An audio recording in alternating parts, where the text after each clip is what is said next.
Okay.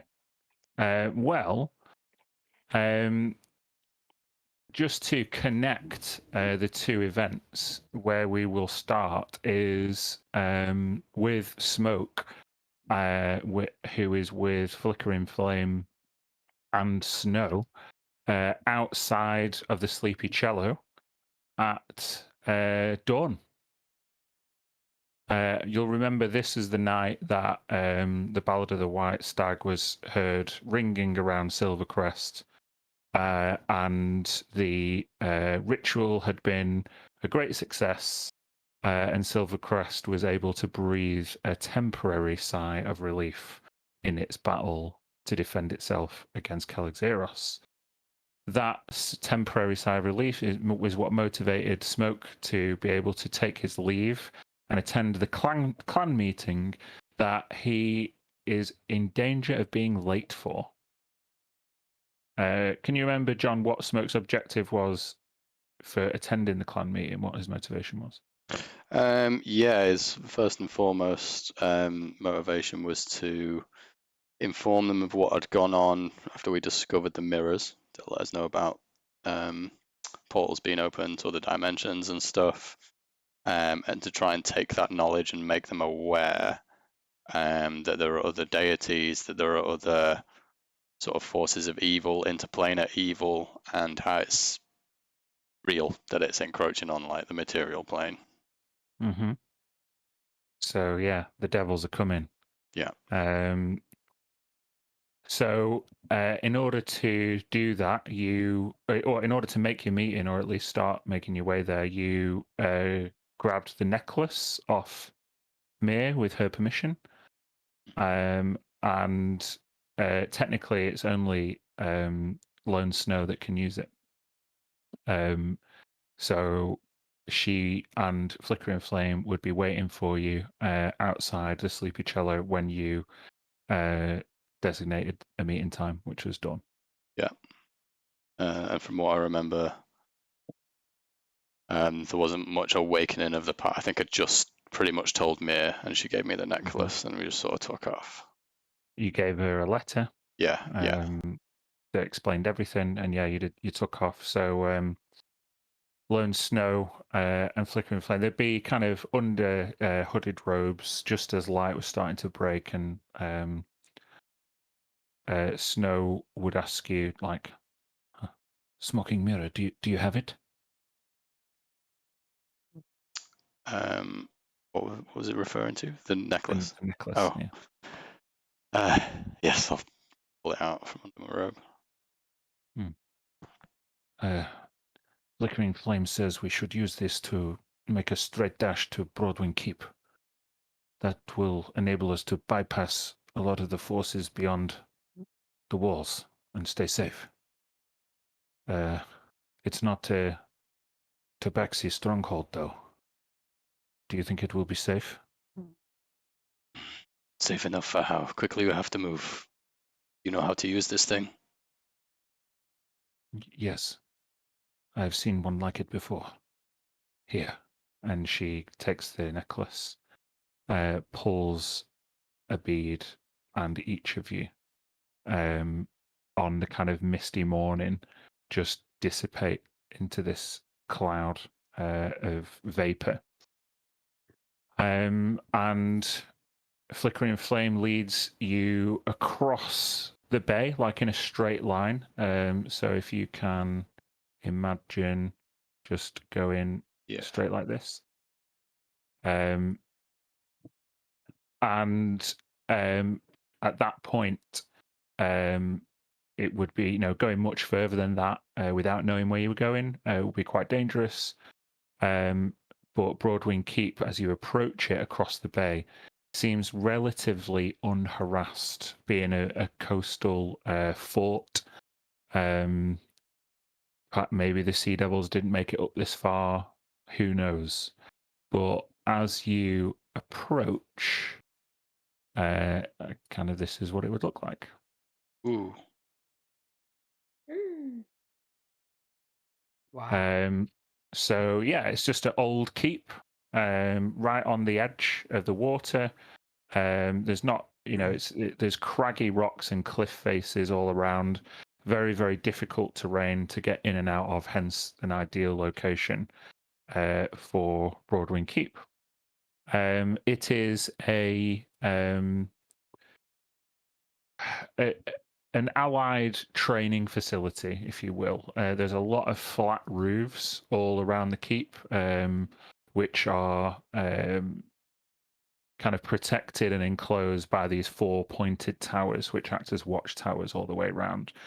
And on each of the top, as you would be able to see descending down across the bay, you see various people training, mounting, and attending to griffins. Oh. The colours of Silvercrest, they're kind of maroon and grey, fly from the flags.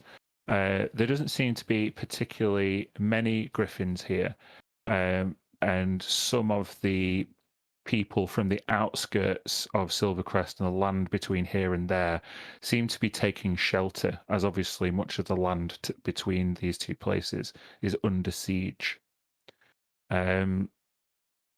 So Flickering Flame reapparates in the entranceway to Broadwing Keep, and obviously Smoke and Snow are free to do the same. Let's not make too much noise, too much attention to ourselves. We need to continue moving forward unobstructed. I'm not sure we could continue to use this necklace today, but we've already covered much ground. Keep an eye out. There's supposed to be many tabaxi between here and Silvercrest. I'm not sure if many of them made it. Let's hope we can enlist as many as we'll meet. So, Smoke, I would like you to make an investigation check. Although, if you said you're being quiet, I'd also like you to make a stealth check. Okay. Still disadvantage. Shield. Ooh. Funny. You, as having reapparated, you pull your cloak over the top of your head, and Flame, who is adept at this kind of infiltration, and Snow, who's not, you all manage to just kind of immerse yourself in a crowd of people. You see refugee farmers, fishermen, scared travelers who just got caught on the road at the wrong time, all taking shelter. And none of them seem to pay you any mind. The mood in Broadwing Keep is tense. There are worried people watching the walls, looking for any of maybe friends or family that they might have got separated from. There's a tense atmosphere. I'd just like you to make an investigation check. 19. Oh, excellent roll. You make your way around like a food court, and you see, not hiding their presence, but keeping themselves to themselves, a group of other tabaxi. John's gone. You still there, Right. John? Hold on. Yeah, sorry.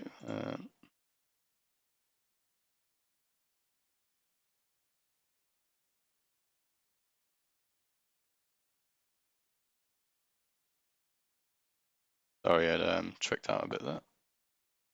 Okay. Back. There we go. You see a table of other tabaxi. The guards at Broadwing Keep are giving them a wide berth, but you would recognise all of them as Walker, Feather, Jade, and Moon.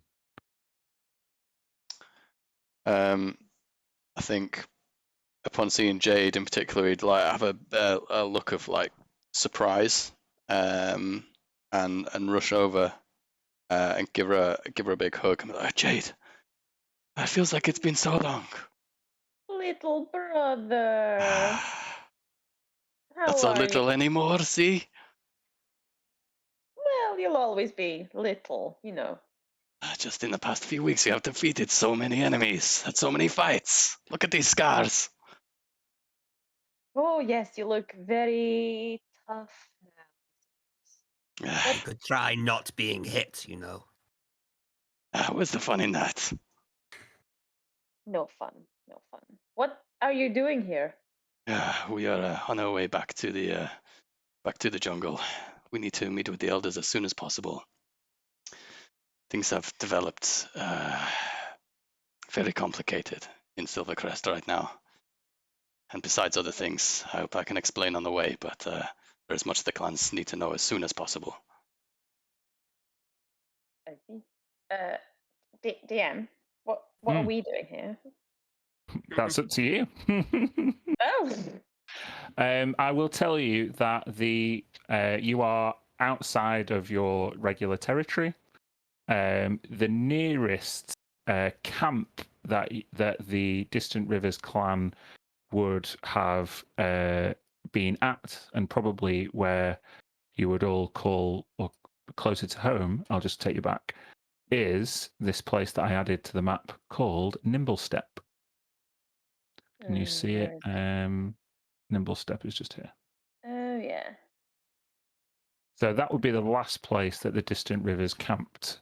What the rest of you are all doing here at Broadwing Keep is up to you. I will let you each describe your characters so you can have more of an idea of what your party looks like, and maybe have a think about what Jade et al. Were doing here in the first place. Who wants to go first? I can describe Jade. Mm-hmm. She is a little bit shorter than Smoke, just like maybe just under an inch shorter than Smoke, but the same kind of. Is it dark fur that Smoke's got? Kind of like a dark yellow with black patches. Yeah, kind of similar to that, but like patches in different places. But the yellow fur kind of has a bit of like a green running through it, almost a bit mossy. She wears kind of like harem sort of trousers almost, which look like they were once plain, but she's sewn kind of brightly coloured patches on. Some of them look really old, some of them look newer. And then a kind of similarly decorated top. She is less scarred than her brother, but she is missing an eye, and in its place is an eye made of jade, that has an iris and a pupil carved into it, but also around the edge are kind of carvings of flowers. So that kind of really, that jade eye really stands out against a kind of murky fur. Yeah, that's it. And what class are you playing? A druid. Very good. So I'll ask the others who wants to go next. Walker, what about you? Yeah. So Walker is an older tabaxi, quite a lot older. He's sort of in his 50s. He was born not long after the end. He was born very soon after the settlement wars ended. He's quite dark fur, good for hiding in shadows. He's a ranger, and he's the hunt. He's generally one of the people that the young tabaxi is sent to learn how to hunt and survive in the jungle.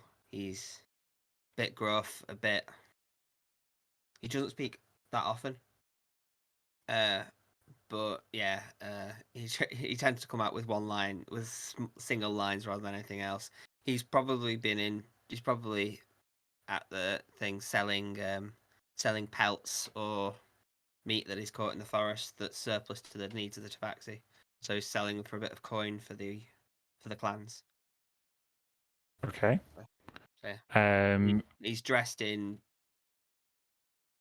He's got a big cloak, but he's generally dressed in furs and stuff over his older fur that started to go grey and thinner. Okay, very good. So what about Feather? Oh, and we've Oh. lost Kirsty. Oh, we'll wait for her, shall we? Technical details. Very frustrating. Mm.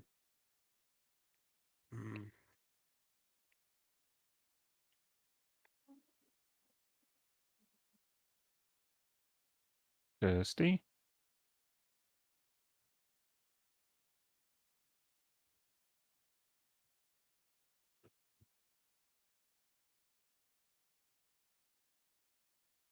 Mhm.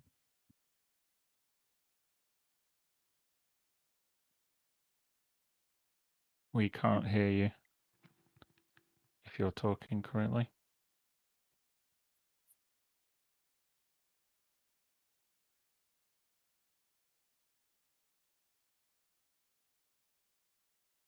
Wonder what's happening?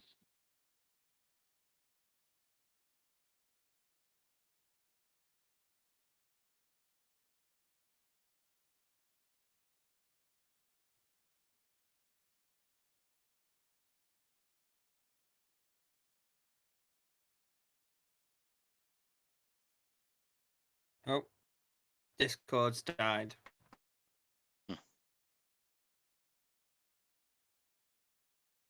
Sorry, I was desperate to wait. Is Kirsty still not connecting? Disco died. Discord issue. Oh, shit. We will just continue. So we were on to Senseless Feather. Yep. So, Senseless Feather is not associated with the family of Smoke. He was always a sort of loner and a bit of a weird in the eyes of all the other Tabaxi. He was sort of sent in to learn secret martial arts within the heart of this the jungle at sort of young age when his abilities were discovered, and he came out of it sort of very centered, very zen-like. He's currently in his sort of late age, around probably what's your character called, Gareth, again? Walker. Yeah, around Walker's age, so he'd be approaching 50s. He's gray. He's fur gone quite a lot gray, so you can actually tell. He's very lean, not a lot of muscle on him. Very lean and sort of tall, tabaxi. He lives on the outskirts of Timbereach, Mm-hmm. as we decided, and he is he actually has his own little school that he helps the human population to reach enlightenment, as he calls it, because he feels they're too aggressive as a race, and obviously, too uncentered. So he's not teaching him fighting or anything like that, because that's forbidden. But like Zen exercises, things like that, and he's very keen on the kids, and not in a weird way. Does he consider himself a member of the Distant Rivers clan, though? Yes, Yeah. yes, he has regular contact. But the other Tabaxi from the clan just feel like he's just this weird old one, So Mhm. they just approach him like that, and yeah, Okay. I'm not sure what he would be doing here, to be honest. Perhaps maybe trying to help somebody from Timbereach. What would Timbereach people be in need of that he could be helping them with? If anyone from Timbereach wanted to leave the Isles, this would be the most direct route to the coast.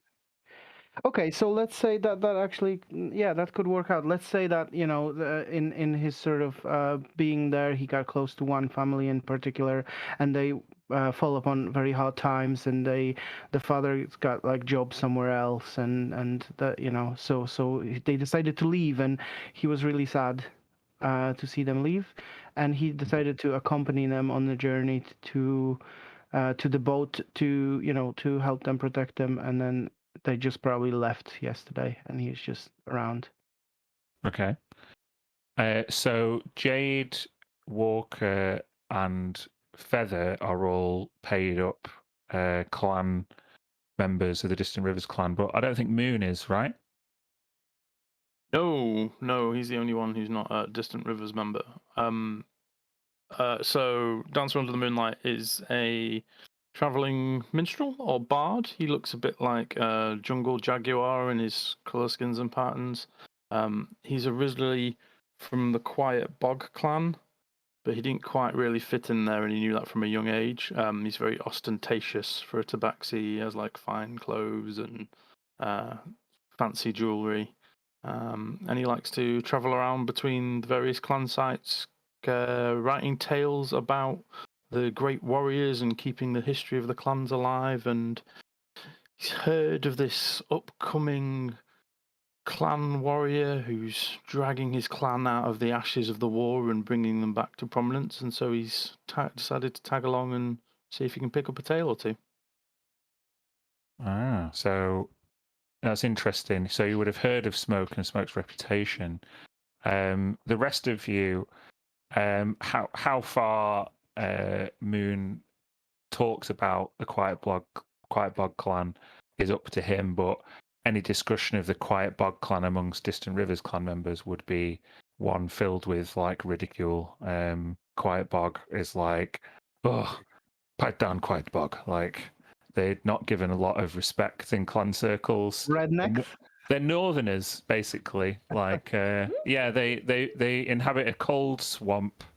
There's not much going on up north, and they sell things like they're basically obsessed with just living day to day, and they're very short-sighted, and thus they don't have a lot of wisdom and considered quite idiotic amongst the other clans. But they're still going. And you know how Moon kind of feels about Quiet Bog Clan is up to him, but so yeah, you all kind of fortuitously find yourself in Broadwing Keep when Smoke, Flame, and Snow all arrive. We have decided it's just kind of a lucky interaction. Smoke's already said that he needs to get back to where did you say you wanted everybody to go, Smoke? Said to the clan meeting or back to Timbereach? You're muted currently. Oh, sorry. He was wanting to head through the jungle ultimately towards Tiger's Watch, through Snaketail. I had the map up somewhere. I was just looking for. Yeah, I would like everybody to either make a history or survival check. Okay. I like Up this to you which one. This starts well. What? I want to see what my role is. Get the ones out of the way. Hey. There we go. Okay. So Walker and Jade, the prospect of leaving Broadwing Keep to get to Tiger's Watch would be a grueling pilgrimage for anyone. But you guys are confident that you could make it. I'll just take you back to the map. You would need some way to get to Nimblestep, which would be a place that you could prepare properly for your journey to Tiger's Watch. And you could, if you needed some extra supplies or any backup or any information, then obviously the main settlement in the middle of the Snaketail Jungle is Timbereach. From Timbereach, the journey to Tiger's Watch is considerable. The whole time if you were to go on foot, would be between 4 and 6 days. Oh wow. Smoke, are you sure you want to go? It's so far, you know? Come on. Little walking does one good. A Besides, little we don't have walking. much time to lose. Perhaps with You don't have Snow's much help, time to we lose. can make some of the way a little shorter. Snow sits down. Distant rivers. It's fortuitous that we should all meet like this, especially in a human settlement. Is You everybody look okay? well. Hmm. Sure, you know. One of Smoke's friends gave me this necklace. However, I can only use it once per day, and it is What still the morning. what did it do? Oh, it turns Smoke and I and my friend Flame here into mist, so we may travel like the wind. Smokey, you hanging out with witches now? Who is this friend? Don't even know to begin where to tell you who I'm hanging with out now, but we've come into possession of a few tricks up our sleeve. Something I'm sure you've never seen before. Speed can turn us into like a cloud, with the very mist, and we can travel where we might. I think it sounds like the fairies finally got you. Flame pipes up and he kind of looks everybody in the eye, and then he comes to Moon. It's like, what is a quiet bog doing here? You're a long way from home, minstrel. You can just see like Moon just be like tuning his lute and just like strumming along and thinking, oh, whisper like the wind, and how did you know I was quiet bog? Quiet bog, they all smell the same. That Yes. fetid swamp you call home. It does not matter how much perfume I put on, I cannot lose that smell. Perhaps it is the Right. quality of the perfume you are using. Much better than any quality of perfume you use. All right, quiet down, clan cousins. I suggest that if we're unable to rely on Snow's necklace, then there may be other forms of transport available in the keep. And he kind of looks up as a griffin, like low flies over the courtyard. You think we Whoa. can? You think we can acquire some of those? Birds? Really? Our influence is limited amongst the humans. Indeed, we're griffin's in like- neutral territory now. Are griffins like half cat, half bird, or are they just all bird with feline features? Because they have like a lion's body, don't they? Or like, Lion body with eagle wings and head. yeah. Yeah. So they're actually half cat. Smoke doesn't seem sure that he can procure some, but he's open to ideas amongst you guys as to how. I can What do you ask think? the birds themselves. You can talk to someone. Come with you, Smoke. I'm sure it'd be much better to charm their masters. Or perhaps just steal them. What do you think? That's what Flickering about- Flame, the rogue assassin, would say. Charm first, steal after. Maybe. Surprised to hear myself saying that the quiet bog member has a good point. Perhaps the first try we can try to influence those who own these creatures. This better not turn into an adventure where I get ridiculed the entire time. Write down, quiet bog. I don't even hear what you say. It all just sounds like nonsense. It's quite noisy, Bog, really, isn't he? Right. I never really fit in. So all of you make a perception check, if you would.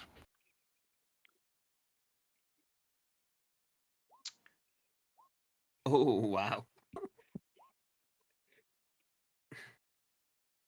Shit. Alrighty. Smoke and Feather, You notice that on top of the guards of Broadwing Keep, who are dressed in this grey and maroon robing, there seems to be like a higher rank of Broadwing soldiers with like silver trim on their kind of grey tunics, and they seem to be more equipped for flying on griffins. You see quite a few of them coming in and out of a particular, what looks like maybe like a supply room or an armory in the courtyard. It is currently, because of the busyness, unguarded. But there are within earshot a couple of kind of lesser ranked Broadkeep guards. So what do you want to do? What do you think, Jade? Can work some of your magic?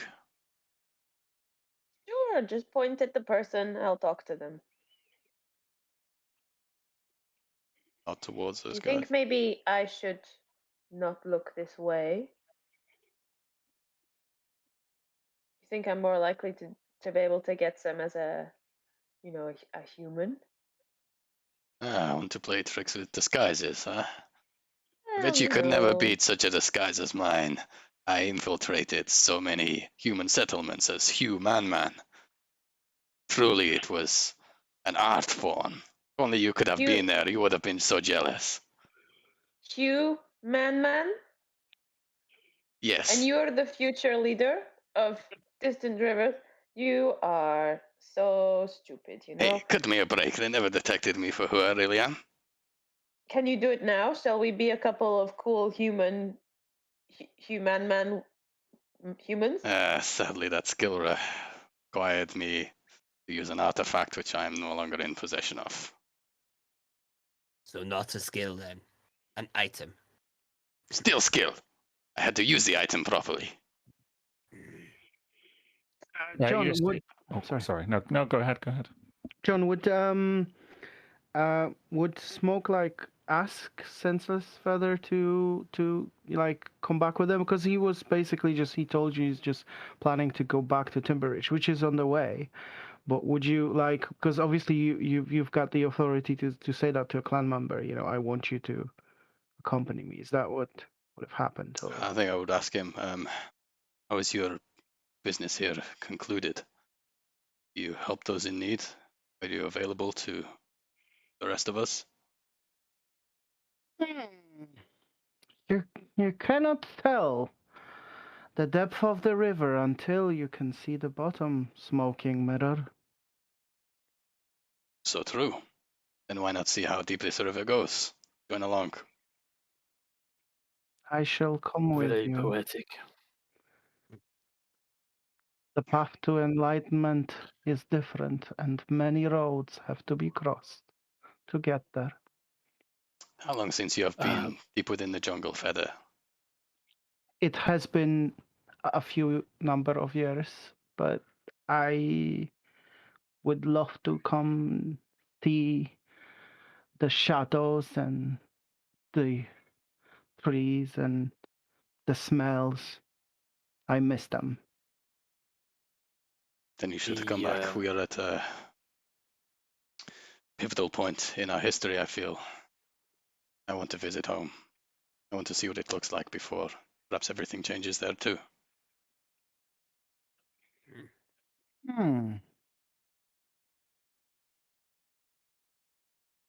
Very well. Like the people that appear to be in charge of the griffins, are they humans? Oh yeah, everybody in a uniform in Broadwing Keep is human. Okay. Did you say there was a couple of guards, and they before we got to the people in charge of the griffins? So you've just seen people in that kind of griffin uniform walking past. You can see an unattended armory where they came from, and you can see some lesser guards maybe across the courtyard, the other side. Well, the best course of action would be to approach the people that have just walked past then. Yeah. Yeah, you could follow them. I'll cast disguise self on myself and make myself look like a human.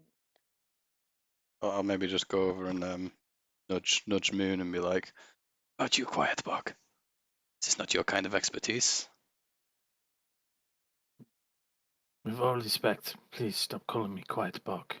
I mean, we may be I may come from a stinky, simple clan, but at least we know which mushrooms in the jungle you should and shouldn't eat. I have a way with words. People tend to like me. It's just a suggestion, but I'm not actually casting suggestion, but it's just a suggestion. No matter.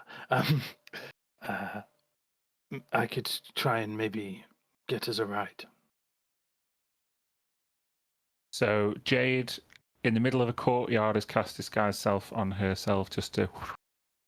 I'll just make a stealth check, Jade, see if anybody notices this magical transformation. Oh. Are tabaxi against like beasts of burden? Like them being sort of closer to nature, would that be just something that would be like a little bit? John, what do you think? Or I would say fighting alongside other savage beasts is not something that the tabaxi would take umbrage with. Like, it's not like they're all druids, you know what I mean? Yeah, I was gonna say I always imagine it kind of being less like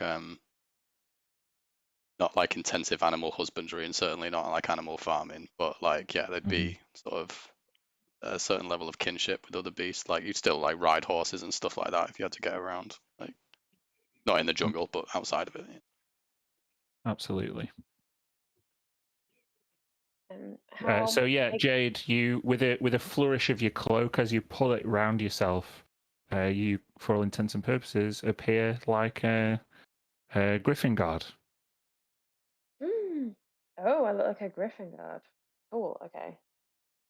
I'll turn to Moon. Say, are you ready?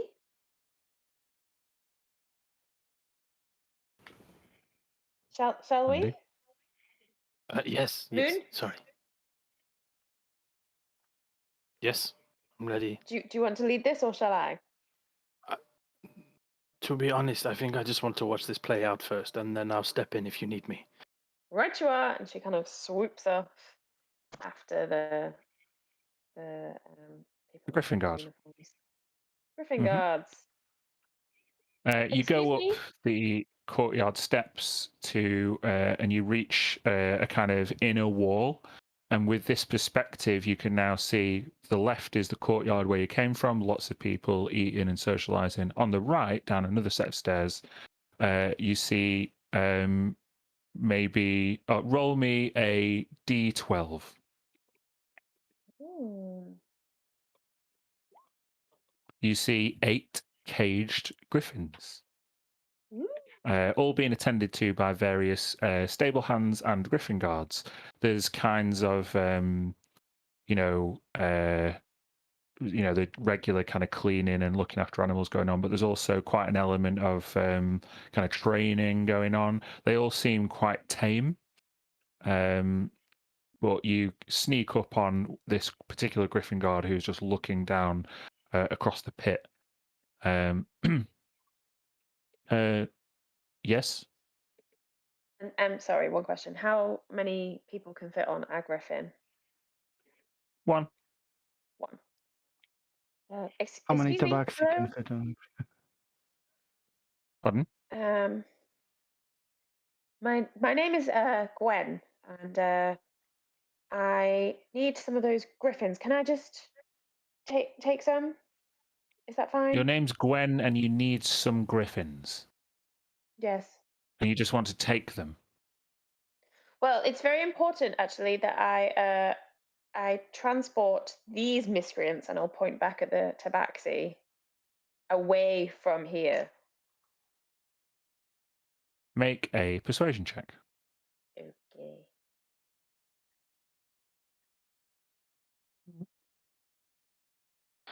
Goodness. Holy shit! I didn't know there were tabaxi stationed here. we don't want another diplomatic incident. Well, quite. If the clan hierarchy were to think that we were holding Tabaxi prisoners here, then it would be Settlement Wars Part 2. My thinking precisely. Excellent. Well, obviously, since the trouble in the area, especially to the south, most of the griffins have been grounded, so it's an extremely perilous journey. But I think it's a risk worth taking. Sorry, your name was Gwen, was it? It's Gwen, yes. Excellent. Well, it just so happens to be my first day, but I feel emboldened to grant this request. And just make sure you bring them back post haste. Of course. They should be able to trail you. I'm sure you know what you're doing. It's fine. Gentlemen, we need. And he basically gives you the authorization to go and acquire yourself a griffin each. Feather will lean into Smoke and say, though the river tells no lies, the dishonest standing on the shore still hear them. Yes. Yes, exactly.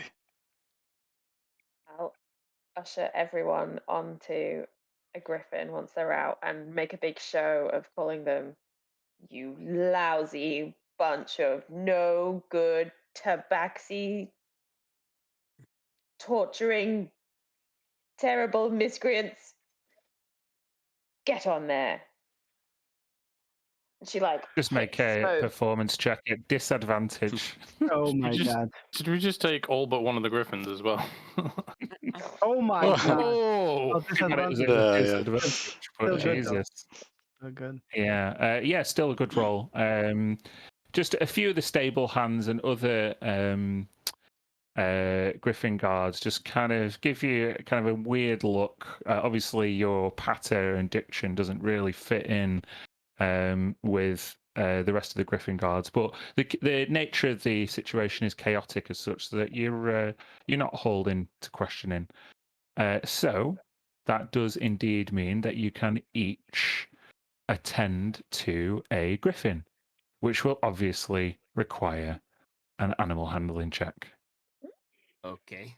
Feather will come up to his griffin and sort of just like start talking to him in babble old language, and you know, he's very, very keen on getting the animal to trust him and to be more his equal than you know, a servant.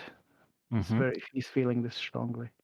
Sorry, Moon, we just need an animal handling check from you and from Walker as well. I was going to ask, Walker would like to cast Speak with Animals and speak directly to his griffin and ask for its permission to bear it.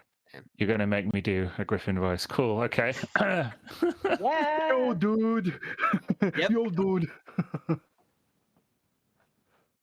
Okay, so you approach your griffin and cast Speak with Animals. Hello, Honourable Griffin. I need your help to carry me and my friends across the Isle on a matter of urgency, and there's none more noble than you. All right, Sunshine, you're a bit serious, aren't you?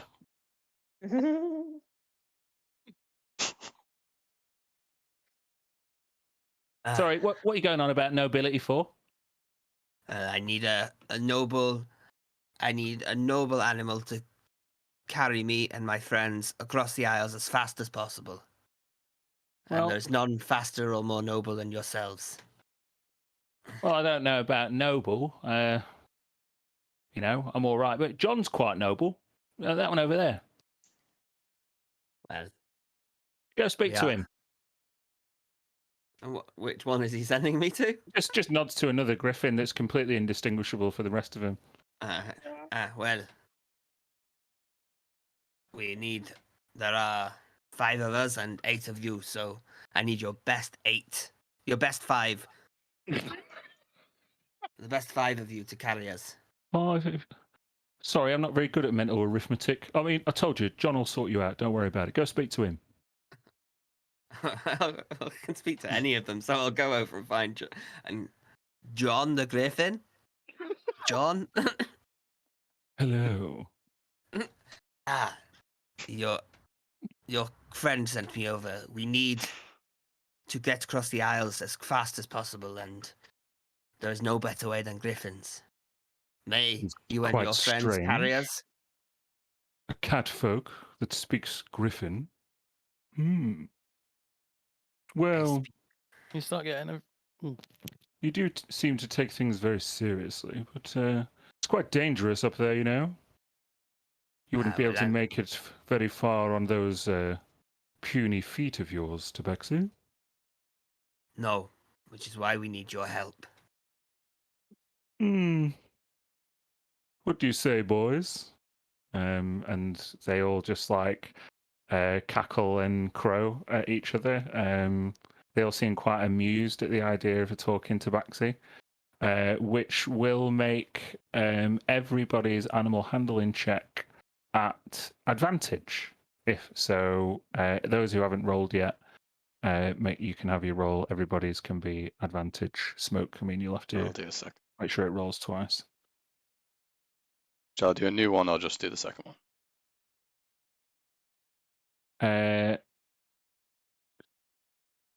Whichever, I don't mind. Just put on. Yeah. Moon gets No, kicked 12 in the was head. still the best. All right. Okay. So I will tell you what your rolls mean. If no one rolled a nat 1, but if you rolled less than 10, while you are aboard a griffin, riding a griffin, you have no bonus action and you have less 30 feet of movement. So you don't move quite as fast and your actions are not quite as flexible. If you rolled between 10 and 15, then you just have less 30 feet movement. So you still get your action and bonus action, but you don't move quite as far or fast. If you roll 16 to 19, you've got your mounted combat as normal. You get your bonus action and the full movement of the griffin. If you got 20 or more, then you get an extra action while you are aboard the griffin. So yeah. Yay. Oh, Feather gets an extra action. Feather is basically riding standing up. Okay, so just bear that in mind. If we do enter combat, then those rules will apply. However, yeah, all of the griffins are let out of their cages, and each of you are allowed to mount them. Like I say, they are tame, and maybe Moon has a little bit more trouble. Smoke doesn't look particularly easy. But the rest of you get on, especially Feather, who, jumps on after giving it a kind of pep talk.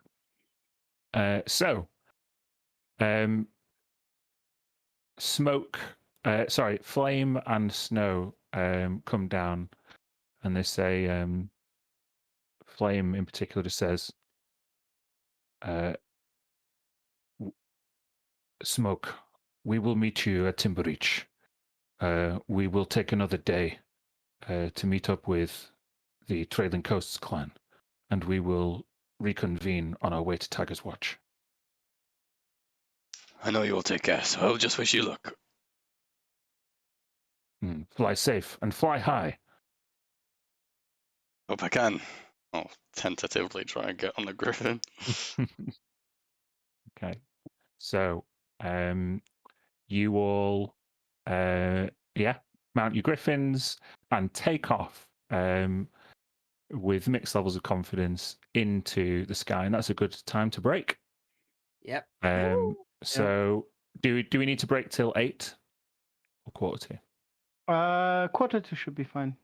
Okay, I will see you in 15. In 15.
bend your ear for a tale our tongues to wag. For she who'd led us towards the light, the ballad of the white stag.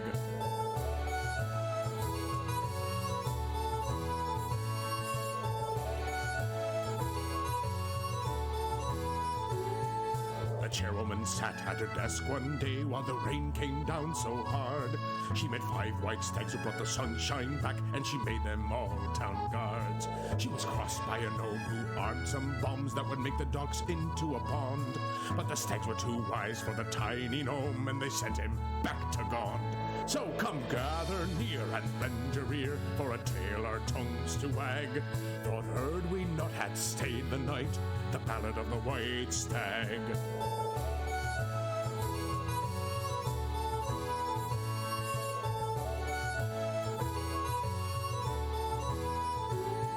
She roused her men at the feasting hall, and she took the stags to the city wall. With a lightning strike and a nasty fall, the chairwoman saved us all. When the nightfall came and the chanting stopped, and I nearly spilt my drink, for in the dark, with Mistress' aid, she turned the walls to pink. So come gather near and bend your ear for a tale our tongues to wag. Thought heard we not had stayed the fight, the battle of the white stag.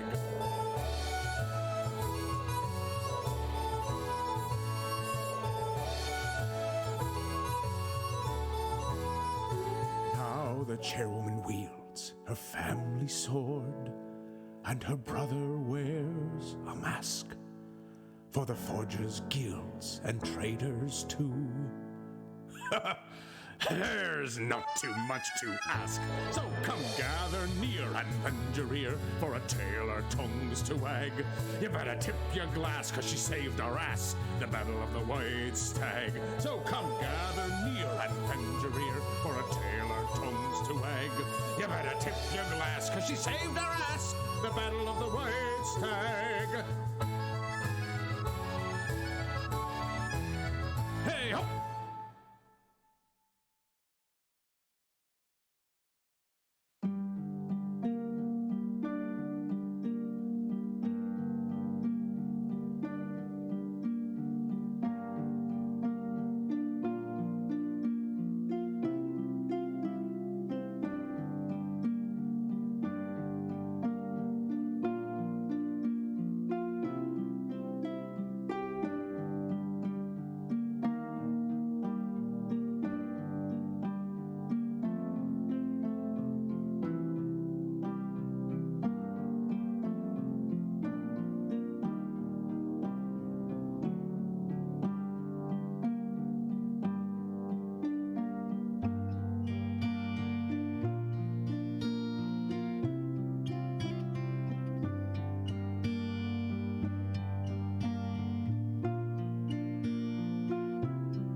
Yeah. We don't have any extra items, do we? No. Didn't want to be the only one. No. I mean, you would have done, but John forgot to give them to you. So we will deal with that. We will deal with that. I do have Sorry, them John. on a, I've got them in a thing if they need copying. Yeah, it's all right. Why is this not working? Sorry, I'm just having some Roll20 trouble. Shit.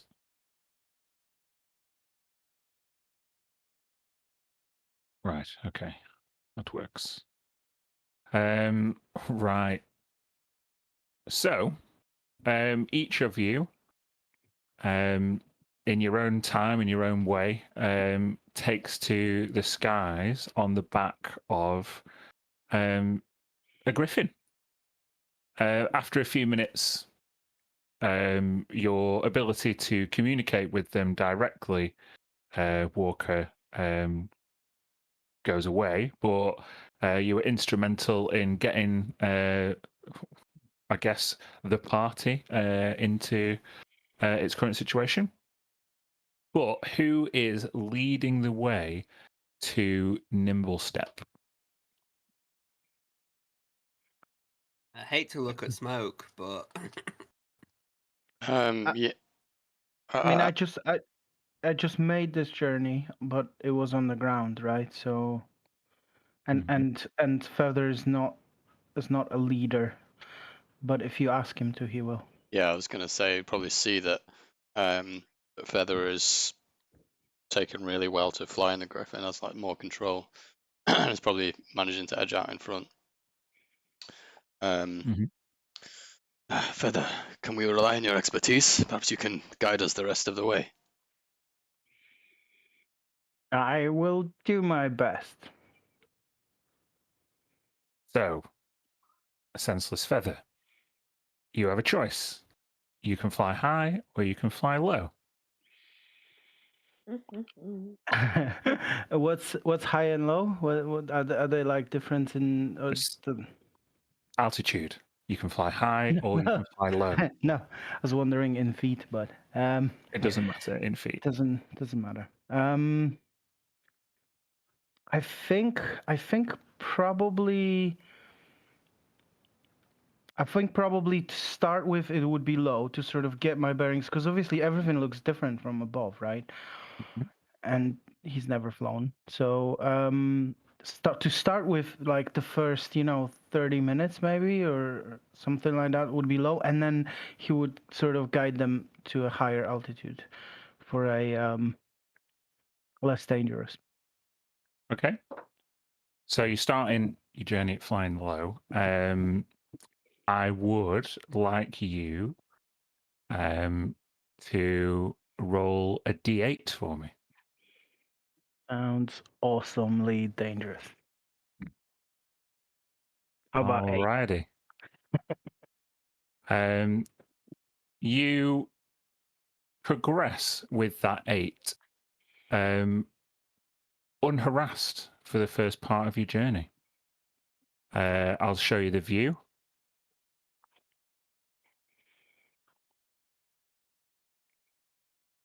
Ooh. Amazing. Nice. I've just given you all a Griffin token rather than try and put your Tabaxi token on top of a Griffin token and move it right. It just doesn't work on Roll20, unfortunately. But yeah, you are flying in formation, and with an 8, luckily you are unharassed at low altitude.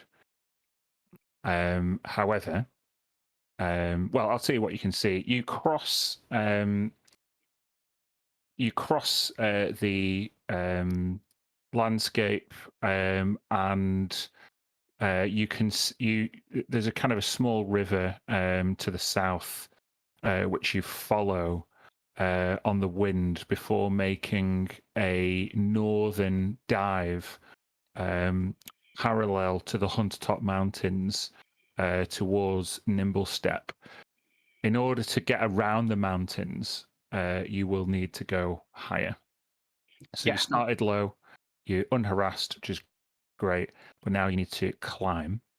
And as you're all climbing, I would ask you each to make a Constitution saving throw. Ooh. I'd like to give myself bardic inspiration as I sing about how high in the sky we are flying. I don't know if you can. Can you inspire yourself as a bard? Not sure if you can. Not like per core rules, but No. So you could sing to somebody else. Oh, other than yourself. Okay. Yes. Who's probably got the worst Constitution score? Probably none of you guys, actually. I'll give it to Smoke. Get a 1d8 onto your Constitution. even though you already rolled 18. Uh-oh. Wah, wah. Wah. Okay. Walker, you will take 1 level of exhaustion. And what bracket did you roll for your 19. griffin handling? You rolled 19. So now you are going to get minus 30 feet to your movement. Okay. You're just finding it hard to hang on to the griffin as you make the climb. As an older tabaxi, it's probably hurts your bones, and you probably give Senseless Feather a jealous look as he seems to be coping much more easily. Only just mind. I mean, Jade is the one who's coping the best. Well, yeah, Yeah, the I'm fine. Taxi. totally fine. The fresh air off the top of the Huntertop Mountains fills your lungs, and you feel invigorated, Jade. I guess with that save, Jade would catch up to Senseless Feather, and you could either take point or allow Senseless Feather to keep leading. It'd be up to you. I will allow him to keep leading, but All I'll right. yell. I'll like heckle him as I go. Okay. Like, come on, faster! Make a charisma check. Straight charisma check.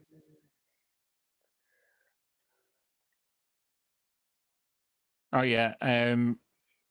I guess Feather. You see Jade catching up soon. She's looking pretty cool. It's like she was made for griffin riding, but she's politely allowing you to take point. Mm-hmm. Um, He will shout. He will sort of shout back. The true nature of a tabaxi is decided in the battle between his unconscious mind and the desires of the subconscious. And then That sounds like you read it from a book or a computer screen. the player has, not the character. some classic Freud there. So, what I would like you to do, if you're still on point there, Feather, is roll another d8. Fucking hell! You just totally skipped both my encounters. Cool. You, yeah. I mean, you see, I'll say you're much higher. I'll bring you up to the higher pile map.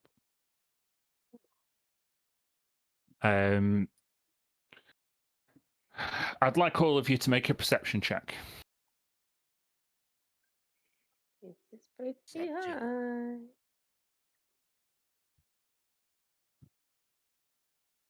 high. Okay. We're a perceptive bunch. Yeah, lots of wisdom. Jade, Feather, and Walker.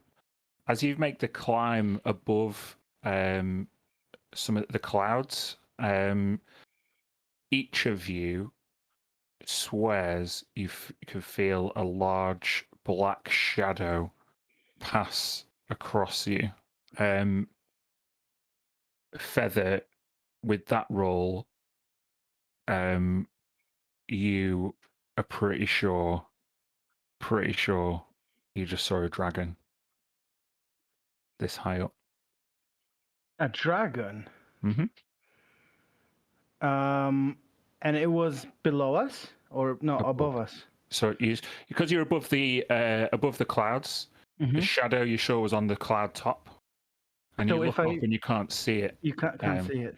No, but you did see it at that point. Depends what you want. What do you want to do with that information? I will sort of look at any of the others to see if they're like, I've noticed it, and I'll probably see like Jade looking up as well, and sort of give her a questioning look. The fuck was that?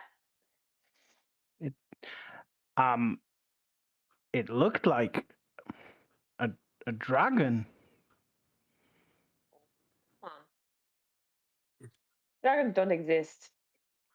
Right? They're not Well, real.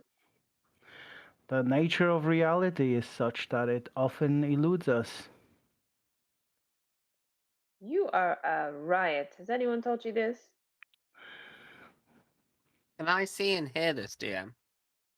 Yeah, you saw something, a large Yeah, black. sorry. Can I see those two and hear those two? Yeah, yeah. Yeah, if I could see their lips, I can read their lips anyway. But yeah, big black shadow over us.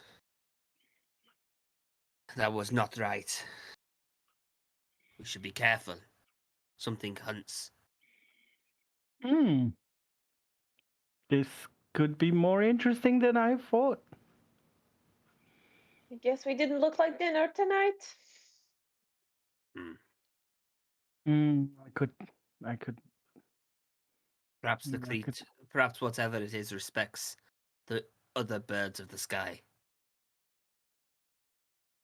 Or it's coming back around to eat us. Let's keep moving quickly. Perhaps Like- he was put off by the smell of our moonbog. Let's do that. So, how are you acting on this information? You trying to speed up, or are you just carrying on, looking around? What are you doing? Yeah, I think. No, I think so. Feather would probably just sort of carry on and just be extra perceptive and look around and say, we might have to come lower if it comes around. I think we should hide in the clouds. I can cast a magics to hide us. Interesting. Sure. Yeah, I'll fly into the clouds.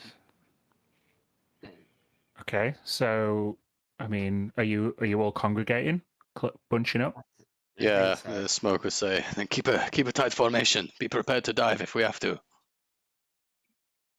And shall I cast my magics? Do it. You've already decided that you're going to. Yep. So I cast Pass Without Trace on us Yay. all. So it's plus 10 to any stealth checks we try and make. And as you pass into the clouds, you see the white vapors kind of envelop you all. It does obstruct your vision somewhat, but you are hidden. I'd like you all just to make a stealth check as you're choosing not to descend or speed up. If my griffin's Fucking 30 hell. feet, if my griffin's 35. 30 feet slower than everybody else, does that not mean I'm Well- 30 feet behind? We've all slowed up and bunched together. Yeah, it's not like they were. Yeah, it's not like they would have just been racing off ahead of you. It's for combat purposes, really. Would clouds not give us advantage? You've got past that we're not trace. You're not having advantage I was as gonna well. say. So what have we got? It's plus 10. Yeah. So we've got a 20, 10. a 20, a 35, a 20, and a 20. A 30 is the last one because we were all. Four sorry, 20, yeah, 4 30. 20s and a 30. Yeah, pretty good. Let me just make sure I'm. 3 20s and a 30 and a 35. 45. I hope this is a group-based check and not an individual check, because a fail's a fail. Yeah, that's right. Let's have a look. Air battle with the dragon. I'm into that. I think I've rolled 3 natural 20s. Yeah. And I've got 2 natural think, ones in a row. Whatever you said to the dice gods, you need to tell the rest of us so we can say it too. Okay. I don't like their hair. It was. Dice gods, your hair's looking good today. It was a group pass with Pass Without a Trace. and you feel each of you the passing. Oh, I'm getting some feedback off someone now. I'm not sure who it is. You feel the passing of a gargantuan set of wings that briefly disturb the cloud cover where you are, but thankfully you aren't just left to the natural cloud cover as Walker in the Shadows Pass Without a Trace spell maintains that shroud. Because you're in the clouds, though, you couldn't be quite exactly sure what it was, whether it was a dragon or not.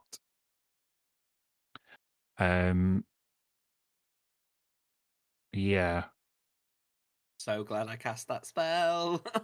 Honestly, without that spell, you'd all be toast right now. But yeah, you managed to evade the senses of whatever it was. That's 2 encounters down the toilet.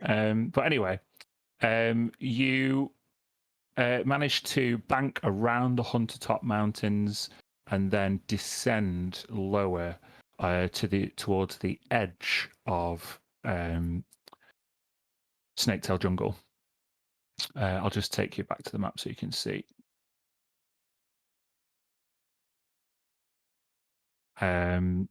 So yeah, you came. Sorry, this way, and then you've gone up over the mountains this way, and Can't then see you come in. that. No, we Can you can't. not? Oh, that's Are weird. you on the wrong layer? I am. Are Yeah, you on the GM layer? I am. Sorry, you can see this now. Yeah. Yeah. So you went low, up to the mountains, over the mountains, and then you down over the other side towards Nimble Step. As you descend, I'd like you to make one more Constitution saving throw. As anyone who's been mountaineering knows that coming down is just as hard as going up. What? Jade, now. stop it! What is going on? That's just some witchcraft. Can I never get this in the actual That's campaign? witchcraft. Crazy. Moon, are you the one who failed before? No, it was me. No, it was you. Okay. So, No.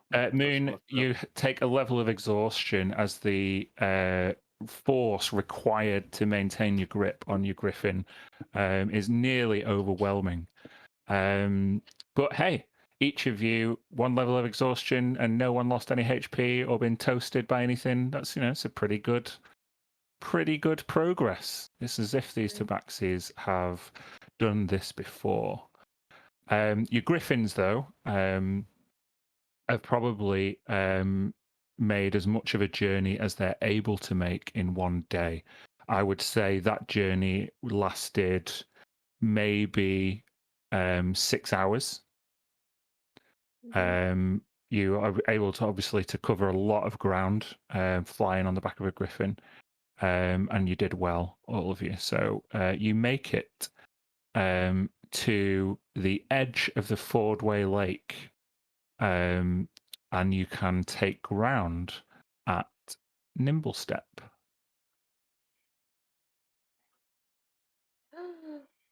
Oh, beautiful. Oh, gorgeous. Who's done these artworks for you, Dan, or have you found them online?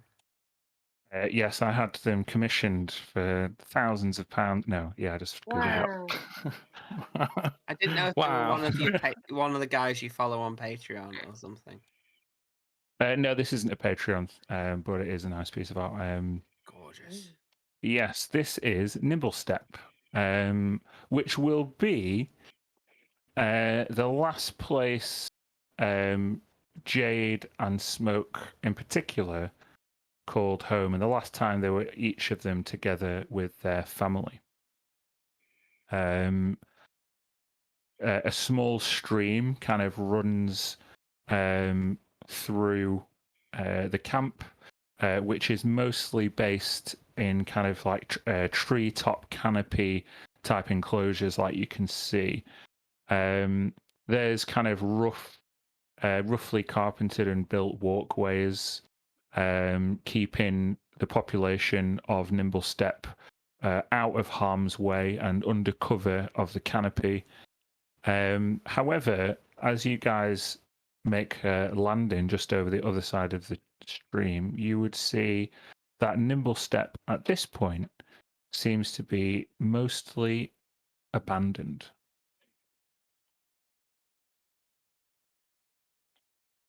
Huh. So all Are of there your any- griffins take ground. You Are there passive any perception. signs of a specific reason or a specific exodus point? From above the canopy, no, and as you come down, you're not able to get much perspective, which is the nature of kind of a treetop campsite. Mhm. Yeah. When was the last time we were here? The last time you were both together is at this camp would be this prior to the start of episode 1 of the campaign. So months it's been months. But Jade hasn't been here since. Jade might have been here a bit sooner, but obviously not with Smoke. Maybe a month ago. And who lives here? Tabaxi, or This would be one of the camps that the Distant Rivers clan use on the very edge of, well, not very edge, but near the edge of their jungle territory, Snaketail Jungle. Have we actually landed, or is still hovering at this point? No, you've taken land just on the other side of the stream, beyond the eastern edge of Nimblestep. seems very Okay. quiet. Like Smoke just kind of like hold his hand up to sort of hold everyone for a minute. And Shall I shout loudly? no. Just take a moment. Be patient, sister. And I'm just going to spend maybe even just a couple of minutes, just everyone just stand in silence and just see if we notice any life moving around or we notice any predators or anything dangerous. Anyone who is looking around, you can make a perception check. Anyone who is keeping the animals quiet can make an animal handling check. I'll But I'll we do can't do both? I'll do animals. I'll look. I'll look around. Oh, I have to.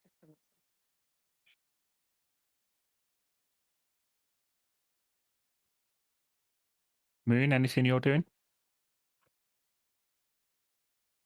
Hang on. Finding the nearest I'll make a bog. perception check. Okay. Most people's perception doesn't give any indication of movement.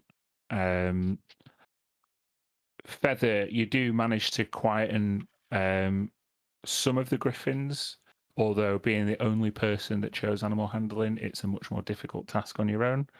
So you may be quiet about half of them, but some of them are still squawking, tired from the journey, although completely uninjured, all of them. Smoke, I am just going to I use my rations to make it a bit more successful if I actually give them food. You want to give animals food to quieten them down? Yeah, just like snacks, you know what I mean? Bits of dried fruit and things that Tabaxi could have for rations. Sure. Can expend a ration. Still doesn't quite get all of them. There's maybe 2 of them now who are still squawking. Hey, I killed the other 2. No, I'm joking. Smoke. You can see the twitch of greenery high in the canopy, about 60 feet up and across the stream from where you are. I'll ask Walker. I'll point out the movement. Get to investigate a little closer. Yes. How long has it been since we since I cast the spell, Dan? Oh, Start you place.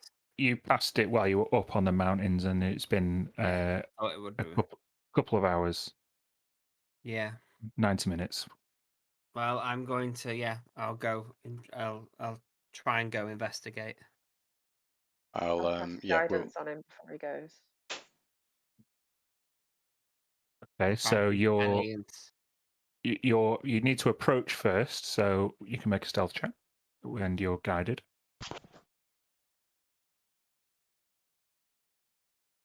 What's guidance, Kirsty? That's a D4. So 15. Why is make it a dex- grey? Do you have He's got disadvantage? exhaustion. Oh, Make a dexterity saving throw, Walker. You see a longbow arrow coming straight towards you. You managed to get out of the way. So I'll call out in Tabaxi, whatever Tabaxi. Do Tabaxi speak a specific language? No, Mhm. you've all been speaking common the whole time. I'll just call out. with now. Russian accent. Mhm. That's the backseat. Halt! It is Walker in the shadows. And you then see a vine just descend and drop down about 10 feet away from you. And down that vine comes someone you would know. Bear with me. This is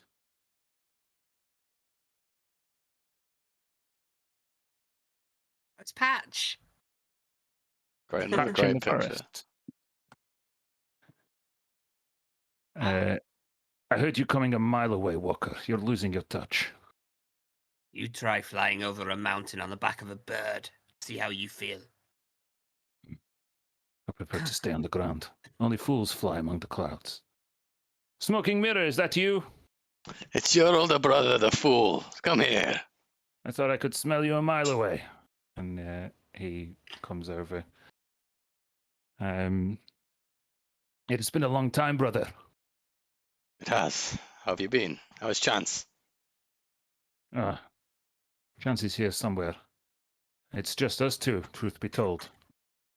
Thunder in the morning let us know, less than a 10-day ago, that you plan to attend a clan meeting. So this camp has been mostly evacuated? That's correct. They made their way across the lake through Timbereach only a few days ago. That is good. However, for now, me and my companions need to rest. You can rest here. Take whatever supplies remain.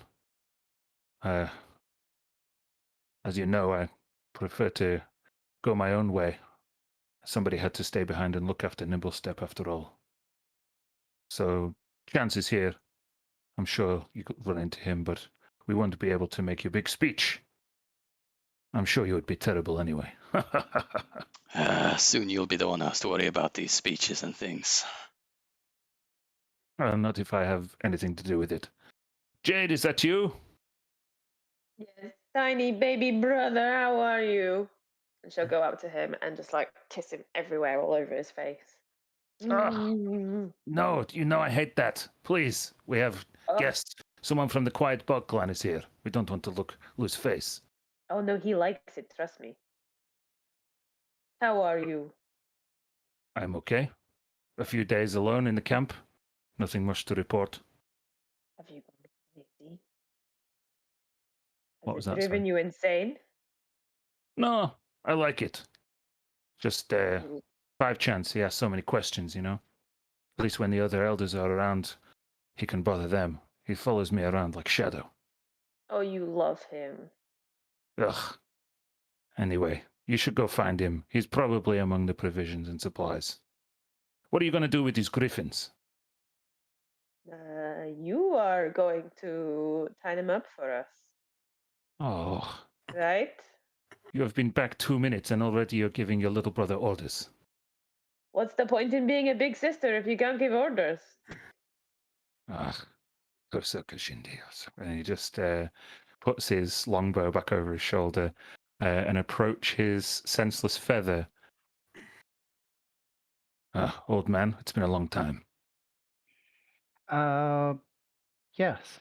How have you been? I was better when we had less company, but I must admit it's good to see my family. You seem quite adept at handling these griffins. Any tips? Speak to their soul, and they shall listen. Oh, okay. Regret asking. He's You should go- alright, that one.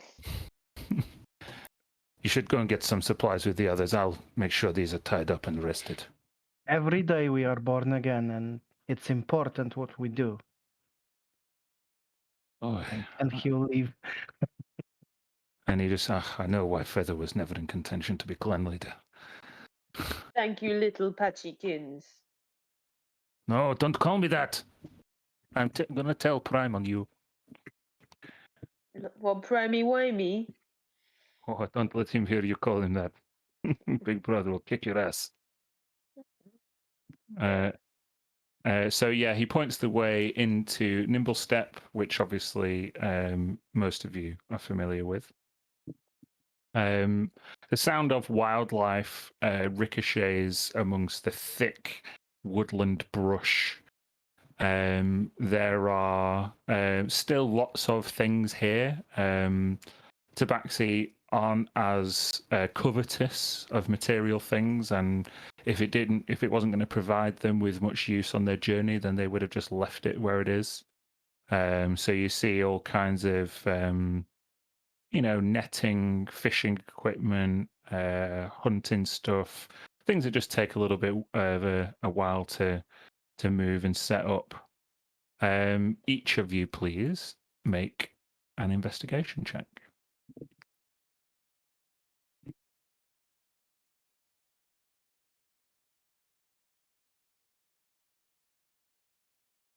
Okay. Looks like it's Smoke with the highest score. Smoke, you know exactly where you're going, and you know where 5 Chance would be, where he's always hiding. So I just want you to make a perception check.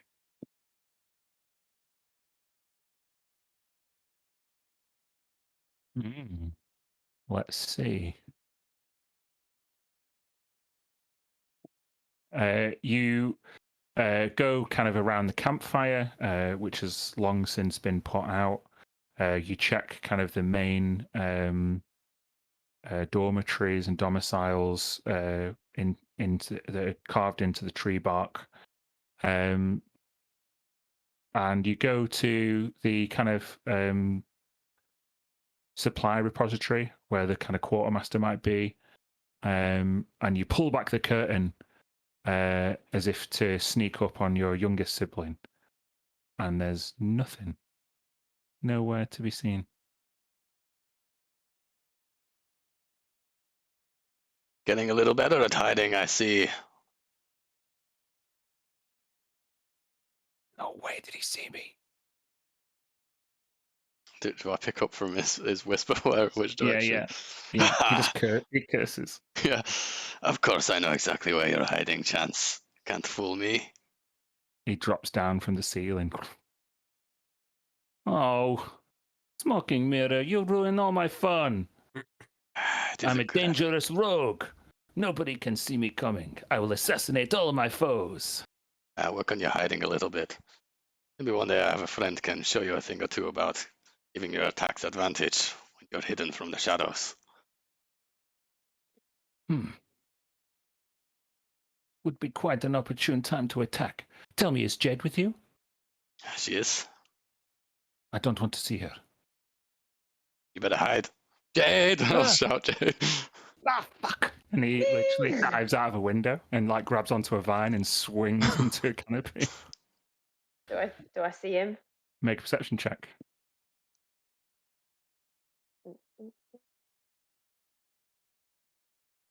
I rolled a 3, so yeah. You see, as you kind of coming up, kind of one of the wider trunks you see out of the quartermastery a young tabaxi jump out of a window, cling onto a vine, and almost make it up into the canopy, but it just falls short and it goes tumbling into a bush.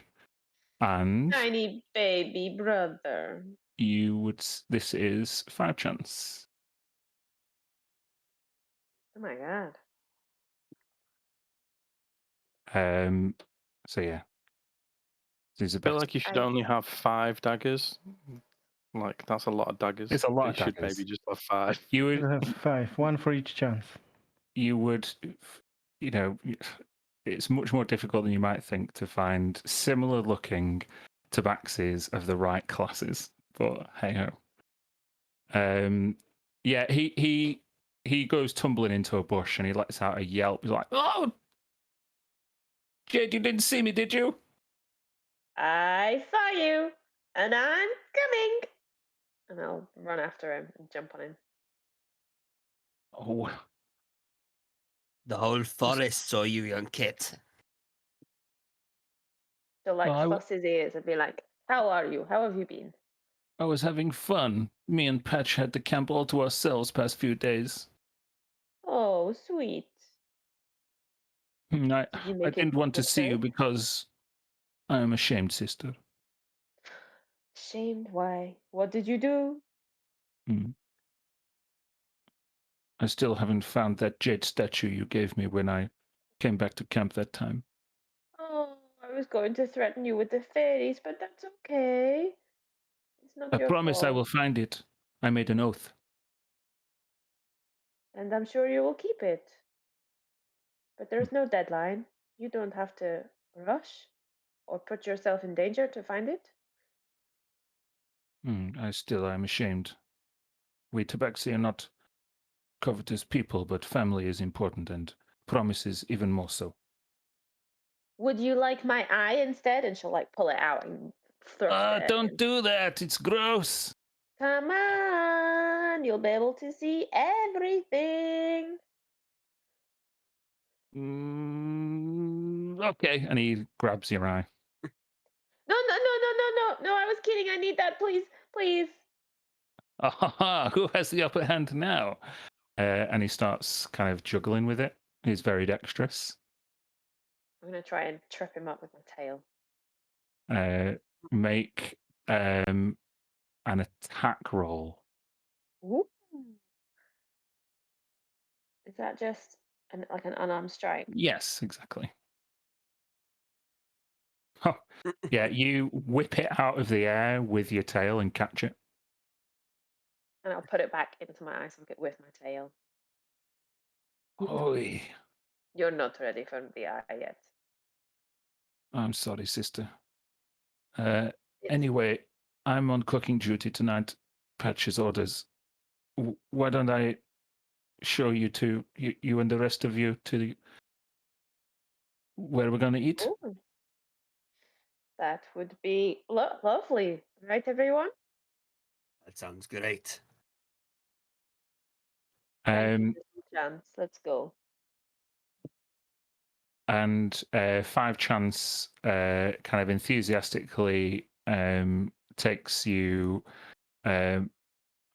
through kind of where the remaining supplies are and ushers you just towards the stream. His intention is to prepare a meal for you all by the water. And you guys have a few moments alone, maybe an hour, in which to, I mean, you've not lost any HP, but you would be able to take a short rest and discuss anything you'd like to until the Tabaxi come back.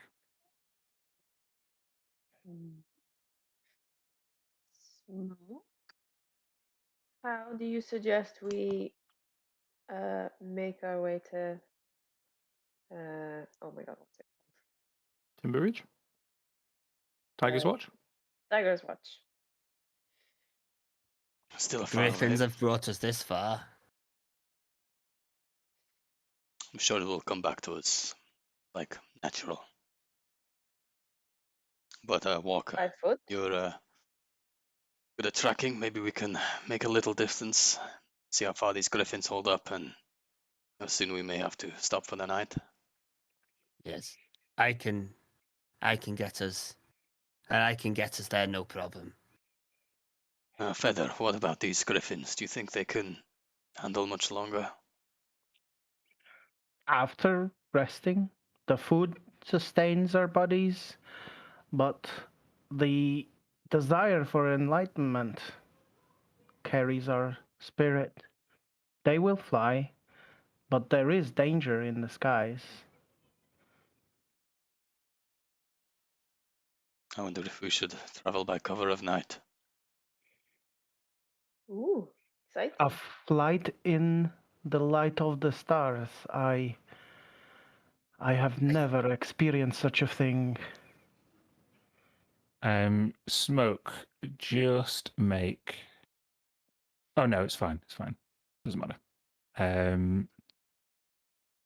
You discuss what to do next, and after within the hour, you see 5 Chance come back. And he's carrying like a big sack of stuff that's like almost too big for him. He's kind of like stumbling like towards you. Let me help Yeah, you with that's that, what little I'm helping. brother. Oh, thanks, Smoke. Actually, the clan left a lot of stuff here. You should take it. However you guys use it. I don't think anyone's using it here. Better to move quickly with nothing than Oh, slowly nice. with so much.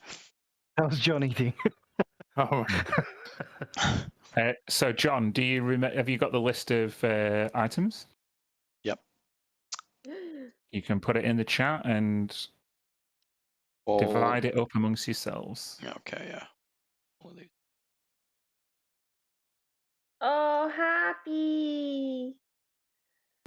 Happy, sweet He always baby. always comes here when I play and just like shows me how little he cares. Just Oh. So chill. good dog. Oh, we've got items. Oh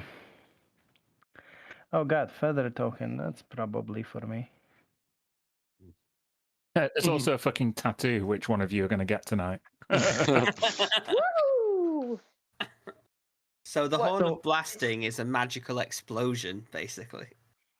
Is Smoke giving these out as he thinks fit, or are we just taking what we want? I mean, Smoke's the ranking officer, or maybe Jade is. Like, some maybe, but it's up to you guys. I think that maybe be like a democratic discussion about what's most suited to everyone, but probably wouldn't tell Jade what she isn't going to get. She'll just do what she wants, but if everyone just picks whatever's most appropriate, I think Feather probably have the Feather token. Just because Like, it's the name.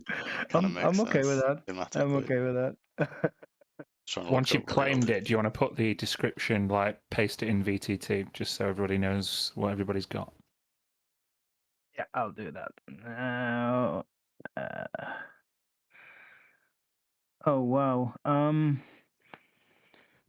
Wait, there's like 6 of them here, different varieties. Do I? You choose which. I choose which one I want. Mm-hmm. Okay. So while you're doing that, other people can make a decision about what they want.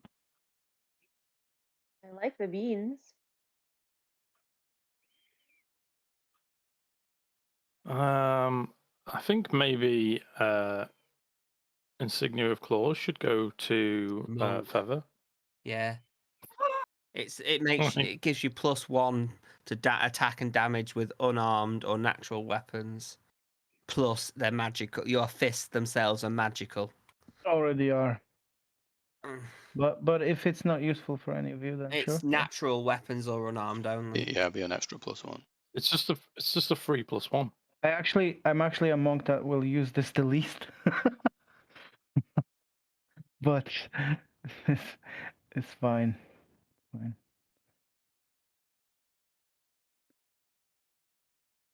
I can't find the braces of flying daggers. I Sorry, found a it's bit- bracer. It's one. It's not plural. Just bracer of flying daggers. I found it. It's you can. It Alright. magically makes 2 daggers that you can instantly throw from it, using a ranged attack. And if they miss, they vanish. And then on the next turn, you can just draw more daggers. It That's never pretty runs cool. out. Real. Obviously, Smoke, we've time jumped, so your glaive at this point is pretty much just a +1 glaive that allows you to cast Gust of Wind.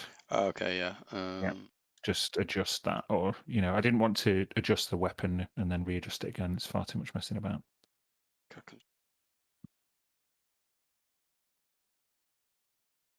I would very much like to get a tattoo tonight, please. Yeah. I quite like the bracers of flying daggers, really. Maybe, unless anybody else wants them. Mm, I think I would like. Is it definitely just Yes. uncommon? It's kind of Or the barrier tattoo. Yep. yeah. That's why it says uncommon next to it. Okay, I'm gonna get this thing. +1 AC. Actually, I don't. Sorry. Because nothing else really makes sense.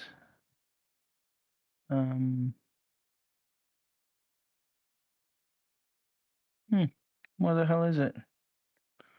I just clicked add. Can I take the beans? Yeah. Nobody else has said anything about the beans, so more than welcome. Yeah, I was eyeing up the beans, but I don't mind you taking them. They're kind of druidy when you read what they do. And then I think they play into chaotic nature. Oh, you've got a familiar. Did anyone else want the barrier tattoo? Does it any good to anybody? What I does it think do? you should take it. I mean, actually, it would give. Is it it takes you? It's 12 plus your dex bonus for the barrier tattoo, isn't it? Mm-hmm. So it would increase Walker's AC by 1. Yeah, mine Same. too. That's it. I don't need it because I've got bark skin, which I would cast on myself to make my AC 16. So You don't have to distribute them evenly. You don't have, it's totally up to you. I'll take the horn and the tattoo if people don't object. Then The horn is the bard weapon, isn't it? Definitely. Yeah. yeah. I definitely Horn of thought blasting. of horn first. And I started blasting. Except for the fact I've only got 57 HP and it might one-shot me. No, I don't think it does that much damage just when it blows up. So what have you taken, Lucas? Well, I've taken the bird token, and then I can. Like I said, the insignia of claws gives me nothing. It gives me. I mean, unless you can argue that a longbow being made of wood is a natural weapon, Dan. God. No. Claws and teeth are natural weapons. Come on, give me a laugh for that one at least. But I was Yeah, I'm born with happy this with just- bow in my hand. I'm happy with just one item. It's fine. It's fine. I'll just have the. Just have Oh, that's the token. beans. Is anyone Smoke taking doesn't the need anything. A smoke's got wand? gear, yeah? I've already got items, really, yeah. I could also take the wand for myself. What's the A+1 weapon of your choice? A plus Some- one, any +1 weapon. Someone taking that? Did someone say they're taking that or not? Do you use weapons then? Are you not a I gonna broken say hand? use Do you weapons. like use? no. I have a staff, a quarterstaff, just like a regular you get a- non-magical one. You take a +1 quarterstaff then? Yeah.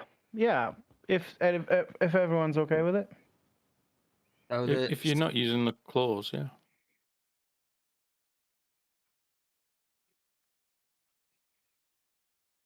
yeah. I can't wait for this fucking bag of beans shit. I'm going to take the braces. Is anyone else Yeah. taking the wand? No, you should take it. Pretty Take the beans druidy. and wand. Yeah, you should It's take that. very druidy.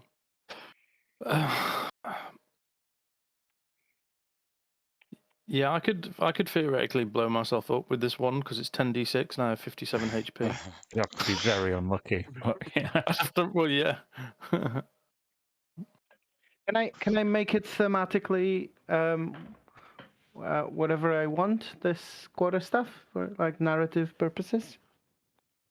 What do you mean? Can you make the quarter stuff whatever you want? So the idea that just came to my mind is that it's just acts as a quarter staff +1, but when hold on a second, when he holds it in his arm, so he's just gonna use it as a walking stick, as the one he had. But when it sort of goes into fighting mode, it transforms to basically that sort of a weapon. It's still a staff, acts as a staff, but Sure. for thematic.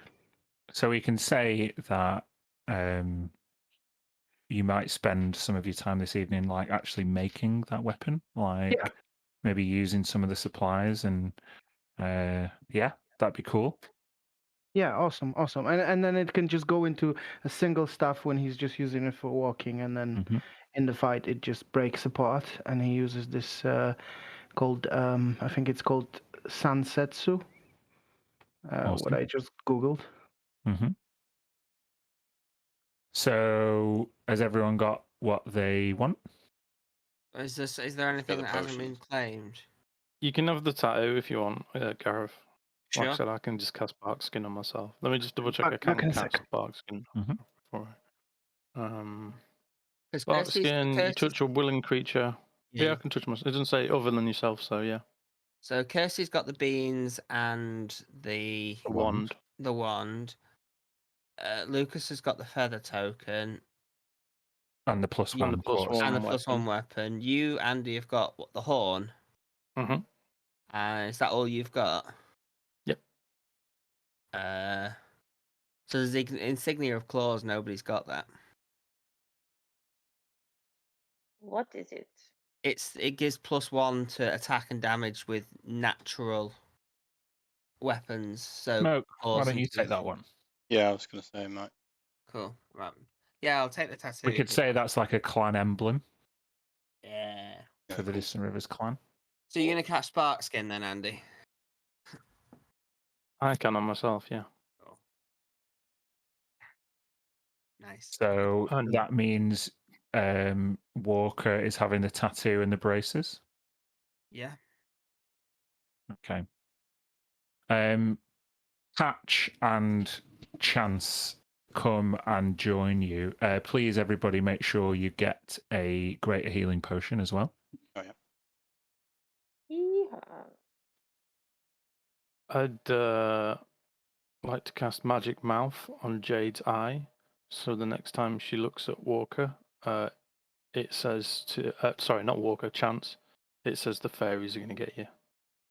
Okay. I think is that 50 gold consumption for casting Magic Mouth. Don't you also need to For a actually joke.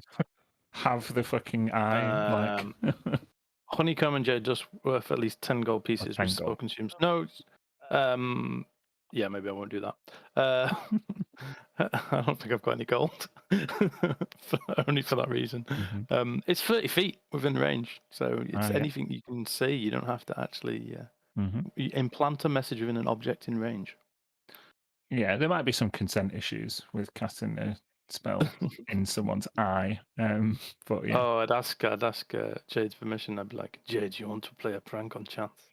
Yes. Yes, I do. And there you go. So I do it. Okay. You take the jade and honeycomb and deduct 10 gold pieces. And do you say it in like a menacing way? Or No, like a sort of childish, like a squeaky voice, like kind of, the fairies are going to get you. okay. So 5 Chance has done his best to prepare a meal for you all. he has basically taken to cooking a hog that Patch caught earlier in the day. And as you all sit by the river in the late afternoon, Five Chance is eager to hear about your story about how the ride on all the griffins went. He's like, oh, tell me, is someone going to take me up on a griffin? Can I go, please? Ah, brother. Maybe some other time. I don't know if there's room on these things for many people. How much do you think one of these can take? More than one? Maybe 2 little ones. Like you smoke. They will tire quickly. Maybe I can just go myself. You know, if you guys can do it, I can do it. Nope. Nope. Oh, you guys are You worse are- than Patch. You have an important dare job you. here, Kit. You have to protect the camp.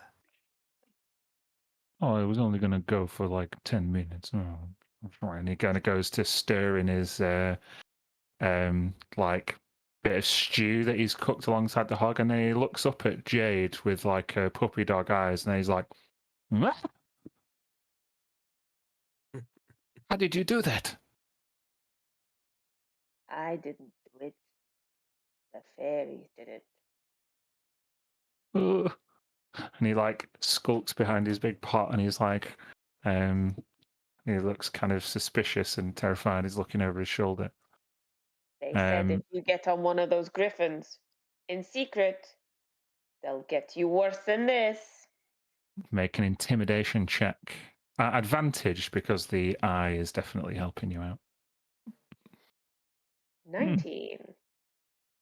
He kind of like looks a bit butthurt, but he goes back to sorting out the food. And then Patch interjects. So, clan brothers, sisters, clan cousin, do you plan to fly, or are you going to cross the lake?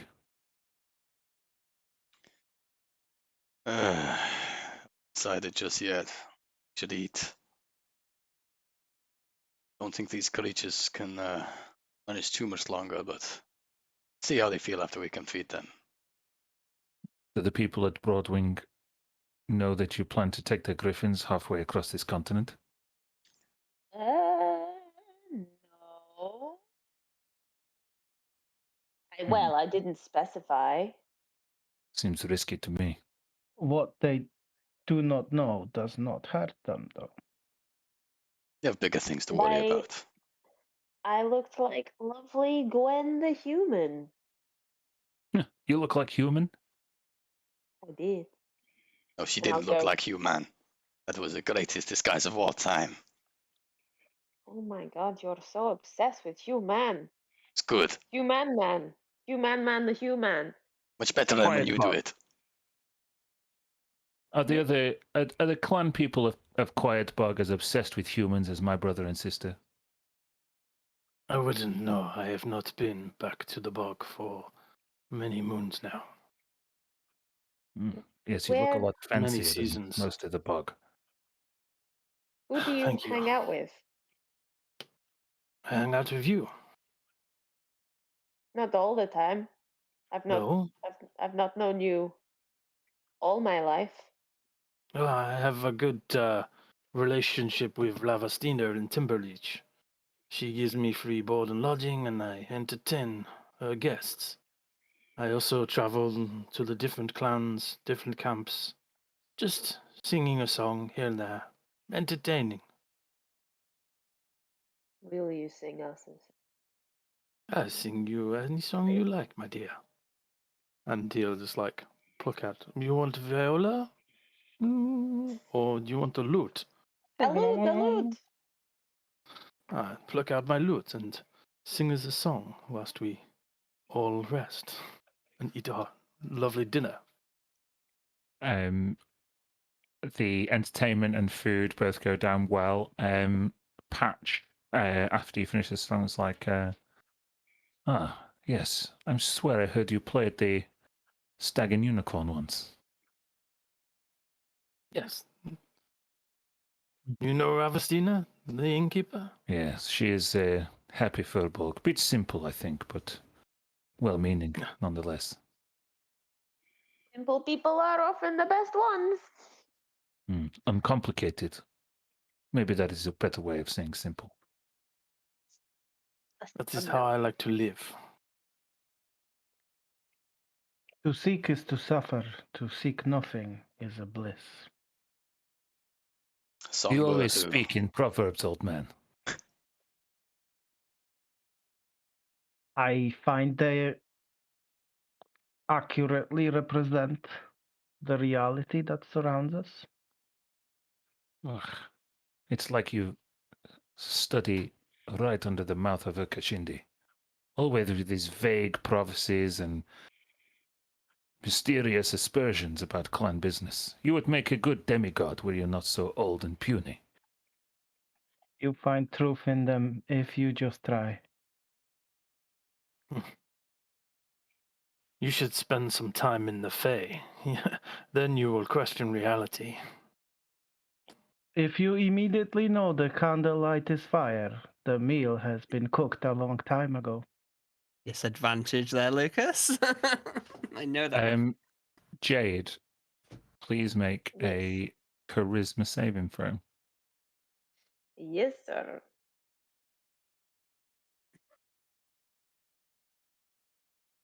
Did someone say Faye?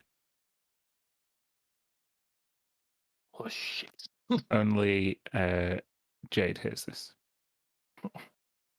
Yes. As a player, oh shit.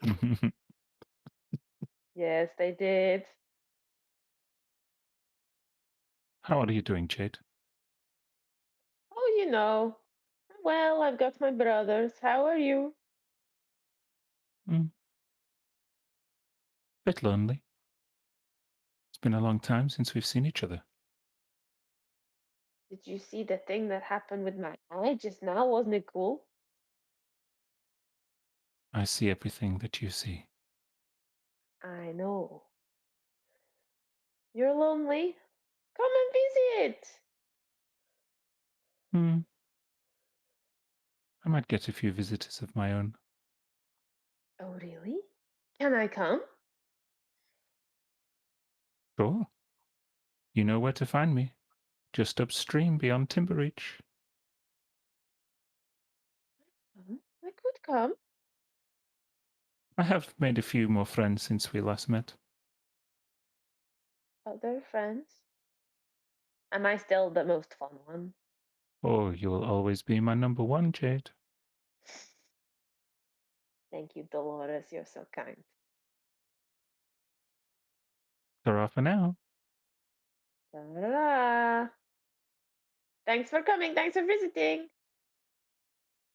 Each of you, although Jade had that conversation telepathically, you would notice that she just went kind of a bit glazed over in her one eye. Jade, what's wrong with you? Being weird again. Huh? No. You were being weird. You Why are glaze you over. so weird? Pay no attention. You're being weird. I was just thinking, someone has to do the thinking in this family. Yes. Thinking's overrated. I was thinking maybe we should go across the lake. It's more fun. Yeah, you might be right. Don't want to have to keep relying on these beasts, noble as they may be. That's true. Hatch And that thinking made. interjects. Oh, no, go ahead. I was gonna say, and I was thinking maybe Feather will get some water in his mouth and he won't be able to say an idiom for, I don't know, 10 minutes or so. Hatch chuckles. The lake has a new boatman anyway. Happy Habeni is a small halfling. Walker, I think he knows you. Do I know him? Yeah, as the ranger of the group, you would have been the one who's more likely to make crossings across the lake. You would know Happy Habani to be a Happy is not his real name. You would know that, and he would be a happy-go-lucky boatman, willing to help people cross the large lake Fordway. And he's You're in not my far away. campaign. Hey, dog, you're in my campaign now. I Good guess for you. the over joyful half man. Yes, he will help. He's always happy to. We might swim, but you're on a boat. That's okay. You mean you Well, cannot swim? No, I can swim. I was hoping that we could swim. You know. you definitely don't want to swim across Lake Fordway. Why? Oh, Oh, are you serious? Why can we not even just go around the lake? I hate getting my fur wet, even a little. Lake Fordway is deep, and they have alligators with translucent skin sneak right up on you before you even realize and tear your skin right off your bones and drag you to the bottom. You do not want to swim across Lake Fordway. Can I insight check this? I'm sure. No?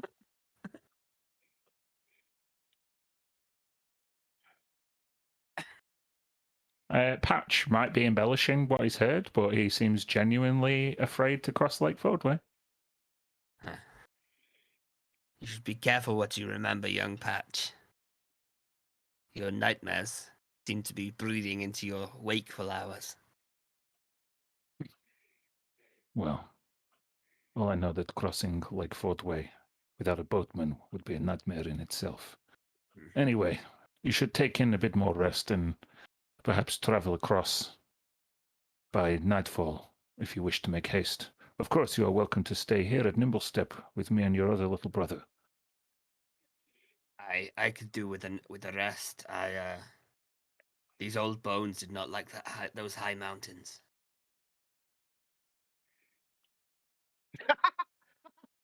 Always happy to help. Good. Very good. Very, very good. I like it. Should be his business motto. It seems like it fits. Well, then let's Oh. go see the happy boatman. Perhaps we should set up a camp towards the edge of the lake. Camp there, and then set off early, before dawn. Well, we It's- can ask what his working hours are. There is He no might point not to want camp to- near Fordway. You might as well stay here. It is only 20 minutes. What is the time, please, DM? Given that you're taking in a meal and some rest, it was the early afternoon when you started, so it's just heading into the evening, I will say. Maybe 6 p.m. Should Are we stay leaving here? the birds here or what? We could release them, let them live happy lives. I think they are trained enough to come back to where they came from, but I can find out. They seem quite disciplined birds to me. Well, if from They here we are. travel by water, then should let them return home. We can't expect them to carry on aboard with us. I can tell them this if you wish. Please. You can speak to them. Yes, I already have this morning. What kind of such a way with speaking with the animals? I can speak with plants too. Just as you say that, the plants around you just kind of wilt. They're not gonna. No voices today. F off, If you Gareth. get a ranger or a druid, they're gonna speak to plants and animals. So as under the cover of the canopy, even though it's only about 6 p.m., it's starting to get dark. Griffins do have night vision, or dark vision rather, But yeah, they're starting to get restless now, and a couple of them starting to get a little bit aggressive with each other. Well, I'll go over to them and speak with animals again and tell them, well, you've done us a great favor. We are continuing across the lake on foot. You can rest here, free from and he'll untie one of them. Rest here if you wish, and then fly back when it's safe to do so. I would not want such proud creatures getting damaged in the night. As Walker crosses the stream and goes back over to the griffins, I'd like each of the rest of the party to make a perception check.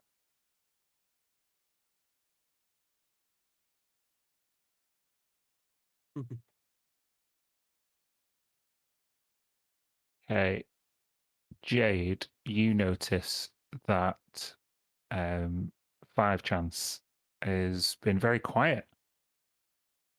Not heard from him in a little while. And then Walker, the griffin, turns towards you. Well, we'd find it. We were glad of the rest, but it's sadly time for us to return to our real masters. However, Nathaniel seems to have gone missing. Is Chance around me? You can't see him. And I'll call over to the others. One of the griffins is missing. Where is that little kit? Chance! Huh. I'll call Maybe- quite as loud as I can for him. And I'll say to the griffin that told me that Nathaniel is missing. Well, you could go teach the young kitten a lesson. Bully him back down here. Okay, we're going to do a contested roll then. It'll be Jade's performance check versus Walker's persuasion check.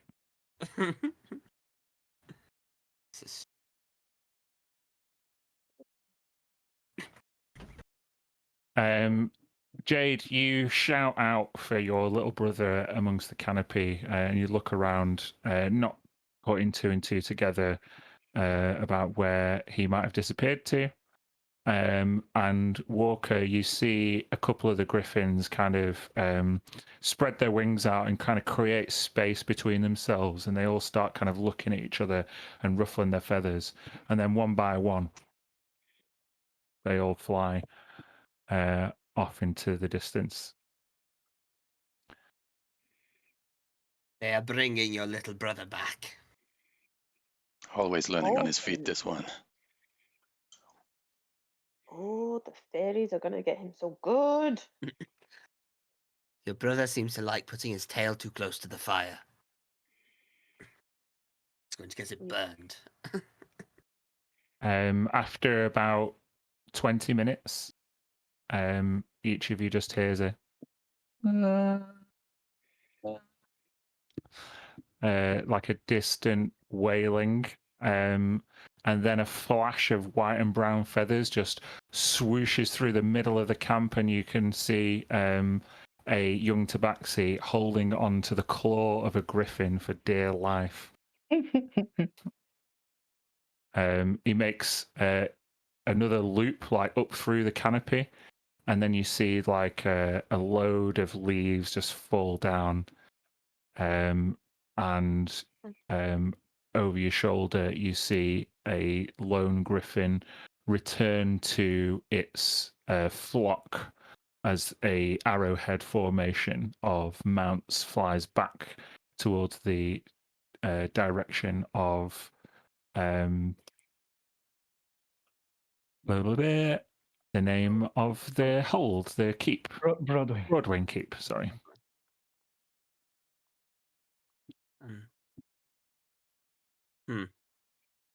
Now, where is that brother of yours?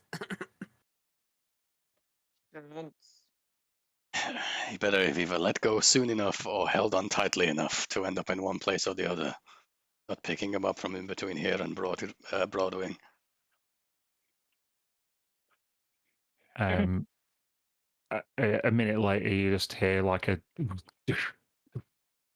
and 5 chance, covered in scratches from canopy brush, his fur all kind of out of place, and with a very bruised ego. He just kind of skulks past the kind of the stream where you're all sitting. Is like, no I'm one would gonna let cast. me have a go, so I went myself. And how did I that go for you? warned you. I'll walk over to him and extend my arm to lift him up. Oh, thank you, Mr. Feather. And I will say to him, ultimately, a man must travel the path he chooses by himself. And I pat him on the Yeah. back. Yeah, what Senseless Feather said. They must choose themselves. Well, next Shut up, time, Chance. I warned you. And I'm gonna cast Minor Illusion and have a little fairy-like creature like spin around him, being a bit like menacing. And he literally legs it away from Senseless Feather. The fairies! I told you they'll get you. Come here, Chance. Smoke is see on to sale those for a minute, like, scratches. what's this illusionary trick? Stop that, Jade! I'll do it to you too. Stop this You illusion don't magic. behave. Ah, Jade, the very young do not always do as they're told.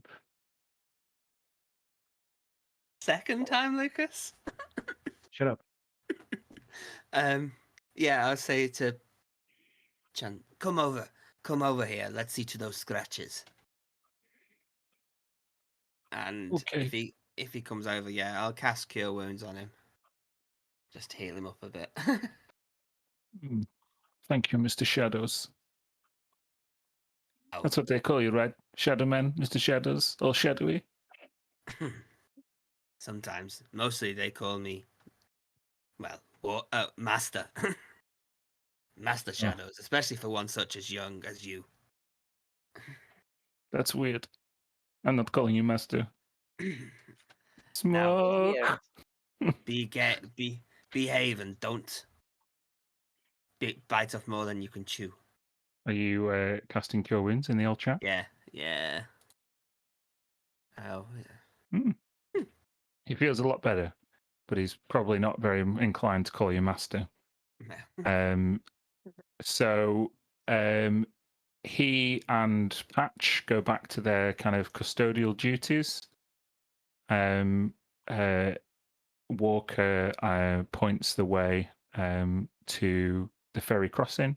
That's the way you're deciding to go. It just depends on when you're going to go. Are you going to spend the evening/night here, or are you going to progress across the lake under cover of nightfall? Oh, how tired are each of you? Can you continue? Fine. Some of you need to rest. I am exhausted. I second that. I too am exhausted. When the mind is free, the body matters not. Well, let's take the Are night to you free our tired or minds. are you not tired? I am not. Thank you. You know, the pressing matter of Tiger's Watch is obviously a very time sensitive one. But if you're choosing to stay overnight and take a night's rest here, you're more than entitled to do that. So Yeah, I think we are. Oh, I I think think that Walker it's wants to.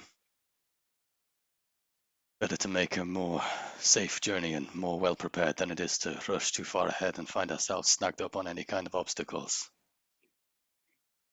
Just That is very rest up wise. well, Smoke. and won't be flying any griffins next time, so continue marching forward hard. Yes. It is decided then. Yes. you'll make the journey at dawn. Yes. Fair enough. Get some rest. Get some rest. Me and Chance will keep watch tonight. Sleepover. So yeah, you've if you don't stay here very often, most of you will have been here before. It's a very big complex, and it's being guarded for you, so you can all take a long rest. Senseless Feather sleeps in a lotus position. Like this. Obviously does. Make a perception check, Senseless Feather.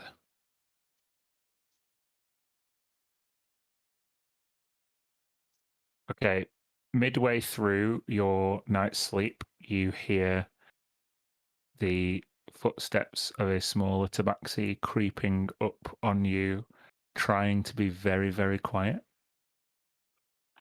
What do you do? He will pretend not to notice and Okay. and observe. Are you observing, opening your eyes? Or No, are you just... no. He's Yeah. observing with his other senses. Okay. That would be like listening or smelling, but observing. Yeah. So, 5 chance gets closer to you, and you can feel the heat of his body and the sound of his breath, and you just feel like just a little object be placed into your large ear. It doesn't hurt. It's very gentle. At that point, well, I think probably before he removes his hand, I grab his. I thought you were asleep. I am very light sleeper, young one. What is the trick that you tried to play on me? You open your eyes. You see that he's got like 2 big twigs that look like antlers, and some face paint. Nothing. Okay, you have to sit down here for a second for me. Right here, and like sort of force him down. No, that's not how you sit. That's not. Cross your legs like this, just like this. And then straighten up. Put your arms like here. Close your eyes. And listen. And then he's gonna go into like a very boring, at least 30 minutes to 1 hour litany of proverbs. Mm-hmm. And I'm not gonna torture you with it. Make a persuasion check as you're encouraging him to partake in some lessons from a wise instructor. I'll give you advantage as well. Oh, good, because that's my worst stat. As you go off on a tangent, as it seems Senseless Feather is keen or prone to doing, you realise you've rambled on long into the night, and you can see 5 chances fallen asleep. He's literally sat with his legs crossed, like. I think this is something that he's actually quite used to. So he will sort of, open one eye, look at him, and then just sort of smile, and then just carry on resting, and yeah, that's it. A few hours goes by, and Patch circles back and slaps his semi-conscious brother over the back of the head. It's like, hey, you're meant to be watching. Come on. He's like, he rolls his eyes towards Senseless Feather as if to say, oh, these dumb kids. Anybody else accomplishing anything in their long rest other than resting? Other than attuning to my items, then no. Mm-hmm. Then there would be an element of like, while there's time, catching everyone up on why we had to like leave so quickly and what exactly is going on. Perhaps not go into the same detail I plan on doing with the rest of the clan, but just start to like talk about some of the details of the battles we've been in and the developments with Carl and how we'd like found these mirrors and just start to like recount stories of CGS and stuff. Mm-hmm. the party becomes more cognizant of Smoke's mission, and I think Smoke would take it as a vote of confidence that the rest of the party is willing to follow him across the entirety of Snaketail Jungle to back him up in what he's saying, and make his speech at Tiger's Watch. Anybody got anything else to say or do? You could, it could be in Smoke's bit or on your own. I think this is exactly why Dancer came along. And he'd be like really listening into all of Smoke's tales and taking as many notes, and these will make some amazing sonnets and songs to sing around all of the Tabaxi tribe's campfires. Who would have thought a songbird to raise out of the swamp?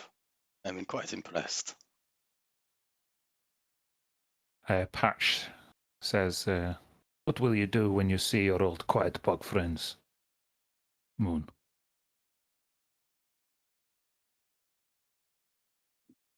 I don't know. I never planned on going back. I always like to look forwards. Have you ever been to a clan meet before? Not one of the scale, no. I always gave them a wide berth. If you want my advice, Dancer, then if you don't want to be associated with Quiet Bog, then you stay well away from them. You cannot rub that stench off, I know. And he kind of sniffs here and walks off and carries on his watch. All right. If you take your long rest, Patch and Five Chance would wish Smoke and Jade in particular well. Five Chance would be very tired after a night of mischief, but Patch would kind of force him up to the front of the camp to wave you off. Patch would say to his brother and sister, I am sorry that I cannot be there for your big day, Smoking Mirror. But I'm glad you are there to watch over him, Jade.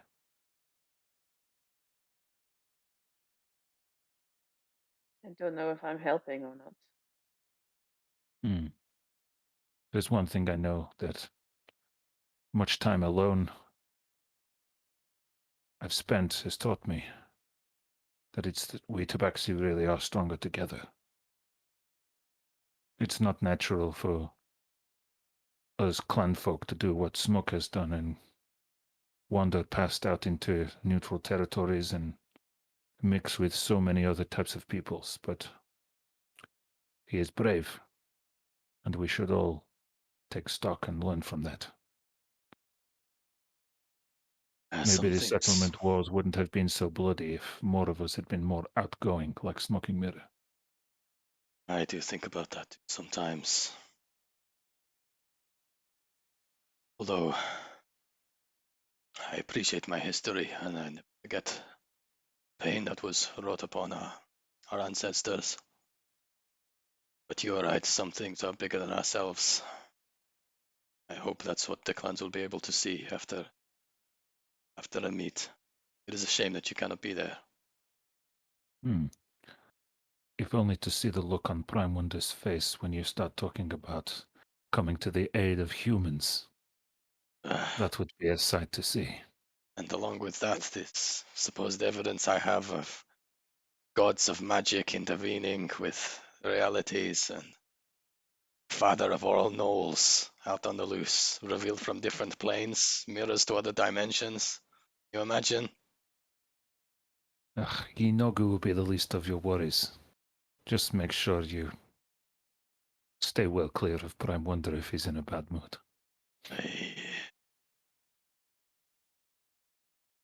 Anyway, Good luck. You seem to have assembled yourselves a capable little party of adventurers. It's good to see Tabaxi's mixing with different clans. And he leans into you. Even if they are from Quiet Bog, I won't tell anyone. Quiet. Patch just, Chance just gives you a big yawn. Tell Oh. Mr. Shadows and Mr. Feather that it was nice to see them. Go to bed. It's so early. Patch makes me And- keep watch every night. Says he's character building. And when do you It's not sleep? character building. I sleep in the day when he's safer. Good. And what do you dream about? Nothing. You don't dream about anything. Definitely not fairies. Please don't mention fairies. Please don't produce one of those fairies. Don't make me look into your eye You again. I'm really mentioned sorry. fairies. I didn't say anything about fairies, okay? Don't dream about fairies. Don't dream Ah! about anything except from them. Hey, the two of you talking about fairies again. Quit that! Stop that stuff out! Yeah, it Ooh, was Jade. She fairies. did it. She talks all the nonsense. Oh yes, that's me, always talking nonsense. Go to bed and dream of anything except fairies. And I'll pat him on the head. He gives you a nod and then goes to walk away and then just throws himself back into you and gives you a massive hug, like reluctantly. No. Look after yourself, okay? We'll see you on the way back, right? Of course. I think so. Good luck. You look after Nimblestep. Tell Mr. Habeni we said hello. Be careful. Keep your eyes open, wide. Very good. Mine is mine. Who is taking the lead to Ford Way Crossing?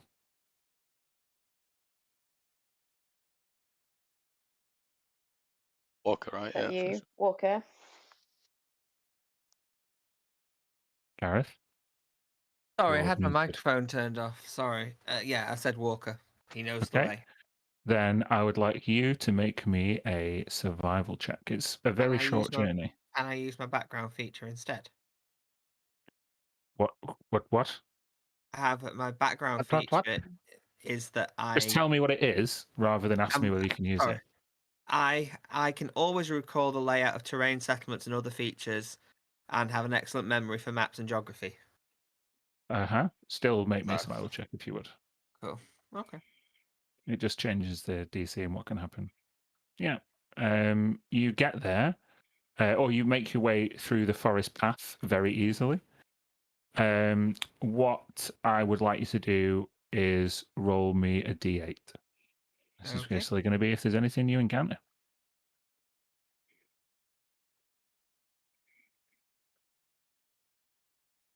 Alrighty then. And shit. Let me just make sure I've got your tokens. Gareth, why The did background feature allows you to not get lost. What the background feature doesn't allow you to do is avoid the goblins that were waiting and hiding along the road you were Exactly. taking. Thank you. Sorry. Sorry.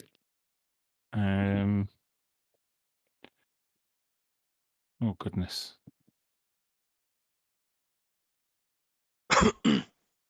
Hold on.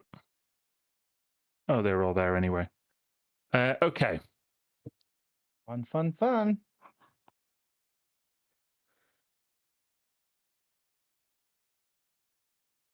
Finally, some ass whooping. Oh, you skipped all the ass whooping with your double eights, Well, and then the 30 odd stealth checks. But hey ho.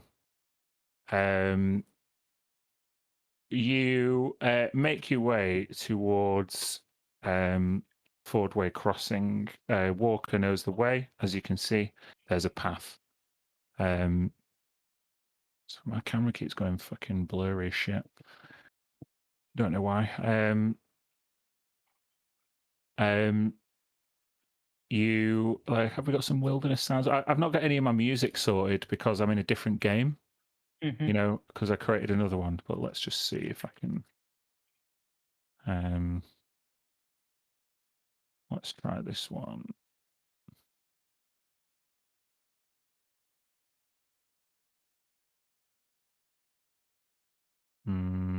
Sounds like fairies.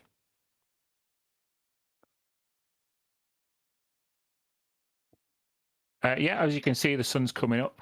It's dawn. I would like you all to make a perception check.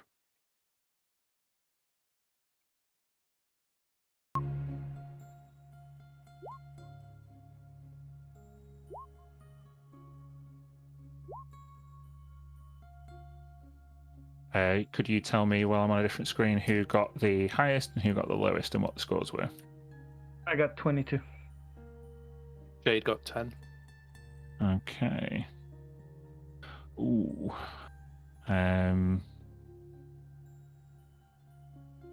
Okay. Sorry. Let me just. Imagine Dancer's just behind you all strumming his lute. Senseless Feather, you can hear heavy panting in the brush ahead. Sounds like a large beast heading towards you. I will whisper, be on guard that there is something in those bushes. Close. Anybody doing anything with that information? I will try and stealth around this rock. Did I hear it on the left or right? Straight ahead. Straight ahead, all the way. Okay, yeah. I will start stealthing around this rock. Make a stealth check. Tell me what it is if you wouldn't mind. 17. Okay.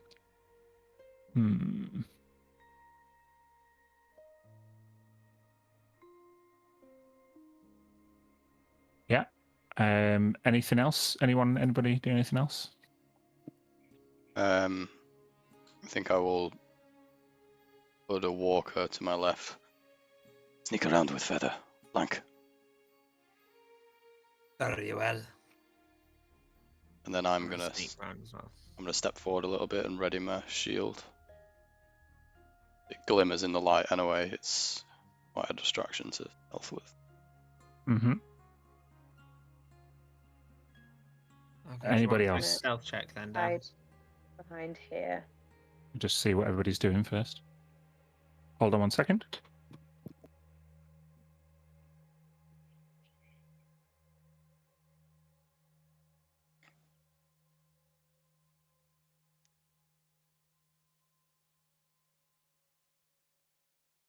Sorry about that. So most people are stealthing, looks like. Okay.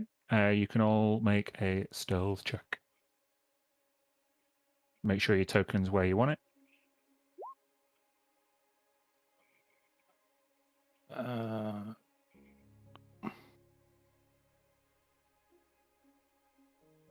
And instead of making a, because I'm not gonna stealth, could I use my action to take the dodge action? Yes, you can. Thanks. Okay. So Feather and Jade pretty well stealthed. I haven't rolled. Moon, Sorry. well, please roll. Come on. There we go. Yeah, you're very well stealthed. However, Smoke stands strong in the middle of the path as he sees a rustling in the bushes ahead.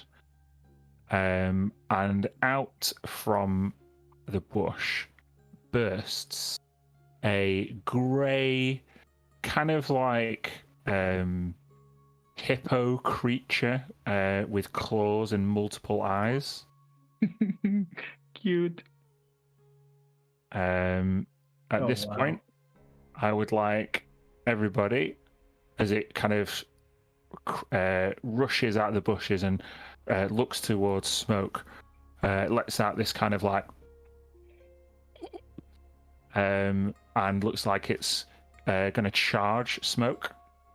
So yeah, let's roll initiative, shall we? And I'll get some less chill music on.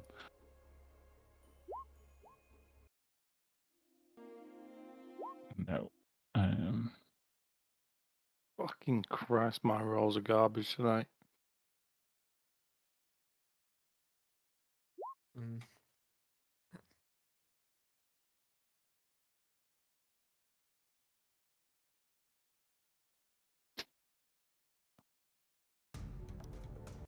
It's more like it.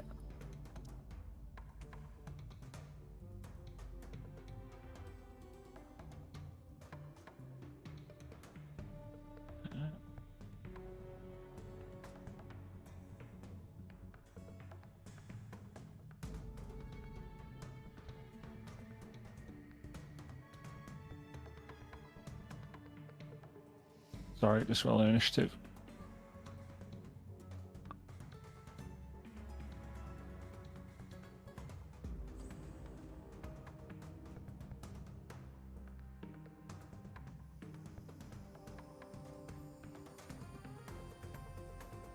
Okay.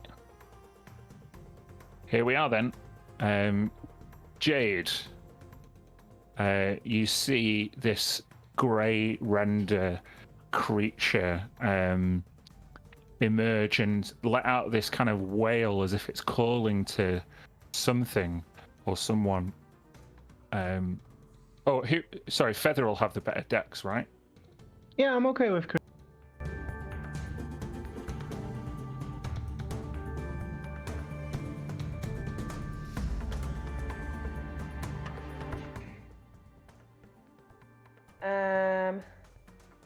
I would like to try using my wand of entangle on it. Oh, nice.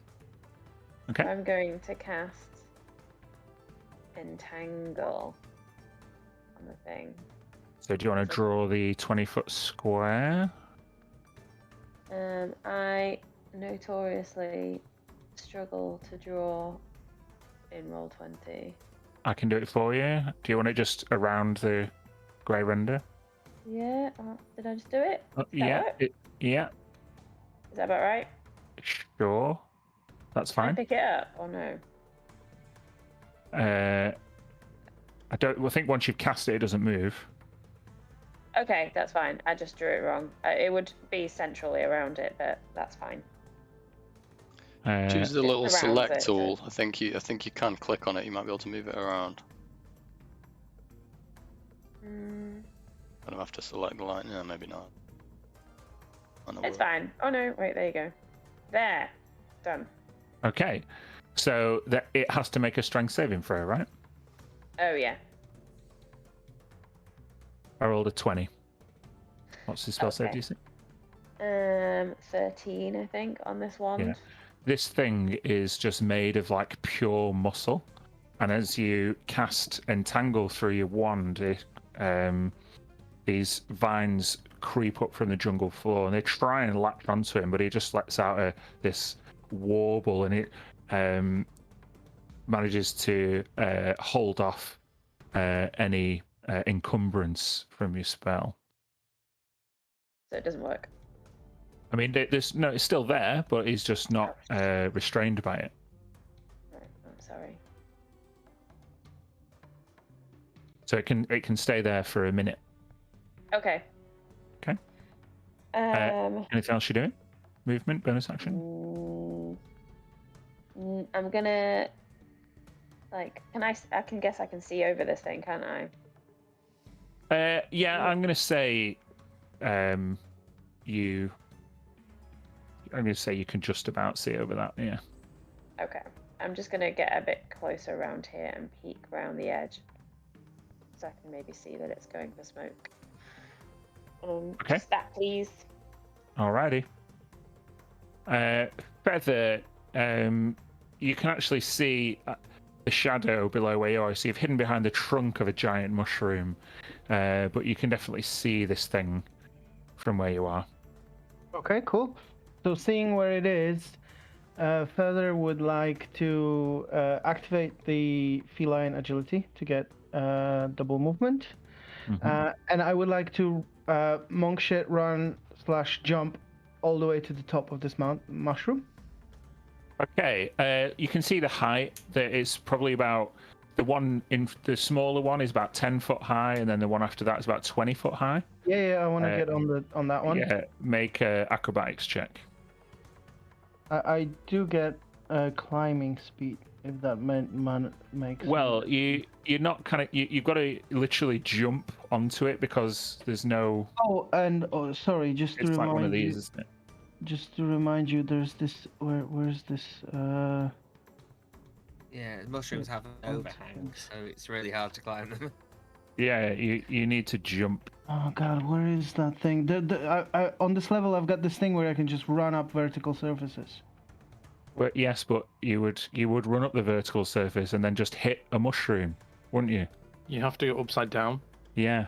You go up, Okay. upside down, and then around to get on top. So you wouldn't be able to. You still need to do an acrobatics check. Let's do that. Okay, so yeah, you can backflip onto the top of the smaller mushroom, and then run across onto the bigger one. Yeah, and No then problem. taking the 10 feet run up, I would like to jump off the edge of this mushroom and then drop kick on top of that guy. Sweet. I'm not going to make you make another acrobatics check, so just roll to hit. You're doing it unarmed strike. No, sorry, with his staff. So as he basically runs in the air, does the flip in the air, and then his staff breaks into three, and he spins it around, and then he falls. He smacks him right in the back of the head. Yeah, okay, roll to hit.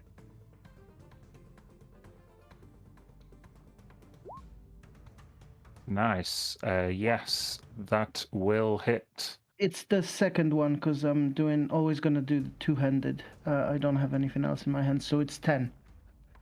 Okay. You stylishly flip towards this beast and crack it on the back of the head. It lets out another kind of warble, like whoa!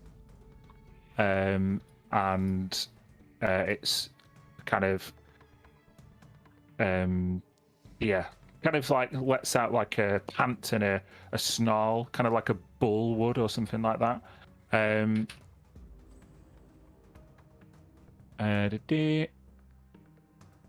Just checking what happens. A creature in the air when you cast a spell.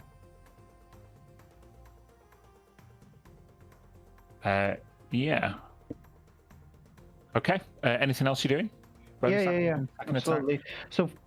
So first of all, I'm gonna use key point to make this one a stunning strike. Okay. So it's a DC 16 Constitution saving throw. Yeah, you got to hit. Oh, you're going to make that first hit the stunning strike. Mm-hmm. Okay, sure. Bring it. I've got quite a big con modifier. Yeah, he's just passes. Okay. So second attack with a quarterstaff. Oof. Yes. For 13 damage. Nice. Yeah. And then he's going to use his bonus action to do a flurry of blows. Okay, that's another key point. Yep. Okay. Couple of unarmed strikes. 1 second. And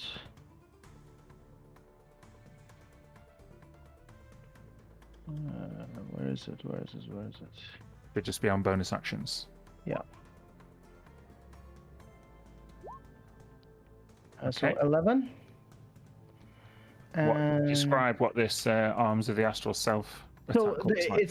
it's actually I used the it's exactly the same bonus. I used the wrong button. I haven't activated it yet, so I will Okay. describe as soon as I do this, probably next turn. So it's exactly the same bonus. So Mhm. this one's 19 19 just hits. for another 7. Mm-hmm. Wow. Okay. So Uh, you stylishly throw yourself towards this grey render and hit with a flurry of attacks between your staff and your claws, fearlessly throwing yourself before the might of this monster. Anything else you're doing? nope. That's it. I'm staying right there. Okay. It's going to turn its attention towards you, Mm. and it's going to swipe. Oh, sorry. It's going to use its reaction first. Sorry. When it takes damage, it can do something called Bloody Rampage. So it's going to do that.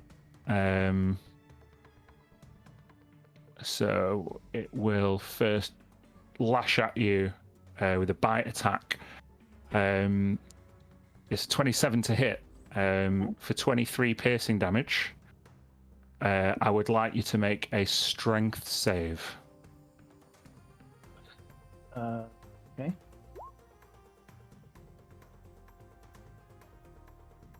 Okay, you fail. So it bites you, and it like a dog at a chew toy, shakes its head with you in between its jaws, and then throws you down onto the ground before it. You are prone. Oh. That was its reaction. Now it's its turn. So it's gonna do 2 claw attacks at advantage. 16 to hit. Does that hit? Nope. No. Okay. Another one. 22 will hit. It does 7 slashing and it does extra damage because you're prone, which is a nice ability. So 7 slashing and 8 bludgeoning. Okay. That was its 2 attacks. It gets 3. But the last one is not going to hit. It is going to use its movement to run back in the direction from whence it came. It's going to struggle through this entangle because it's difficult terrain, but it's not going to stop it from moving entirely. So I do opportunity at disadvantage. Yes. 13. 13 won't hit. Just going to go back this way. Okay. Next, it is someone who you've not seen's go. Bear with me. 1, 2, 3, 4, 5. They're going to hold an action. Walker in the Shadows, it's your go. I'm going to shoot it. I'm going to step out from behind the thing and shoot it with my bow. Okay. So.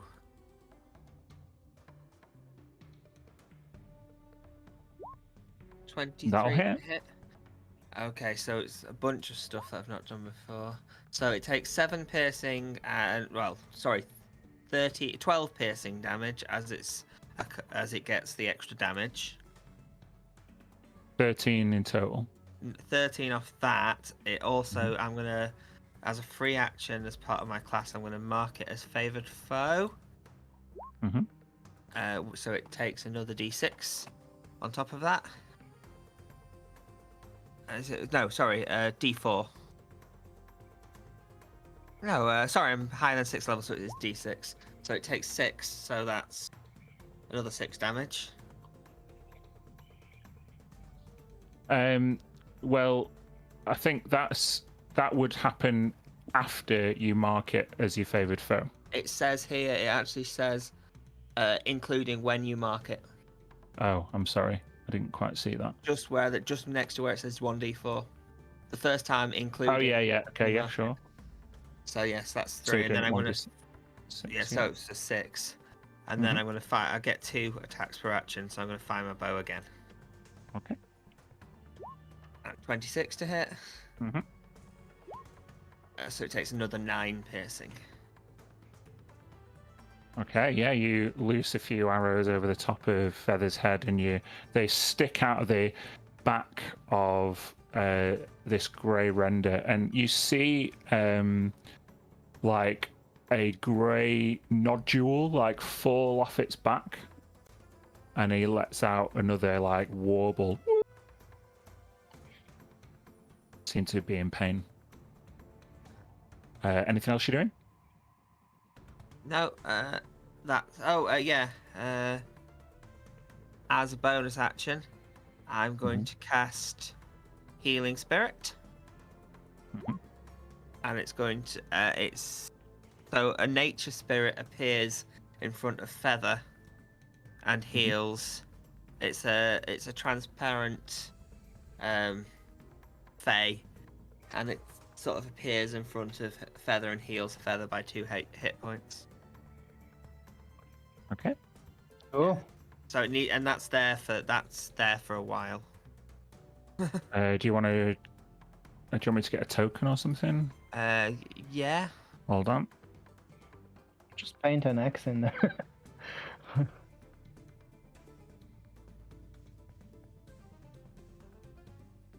Why do that when you can have a fey creature? Nice. Nice. Cool. Good thing your So- brother's not here. You'd freak out. That's right. So healing spirit.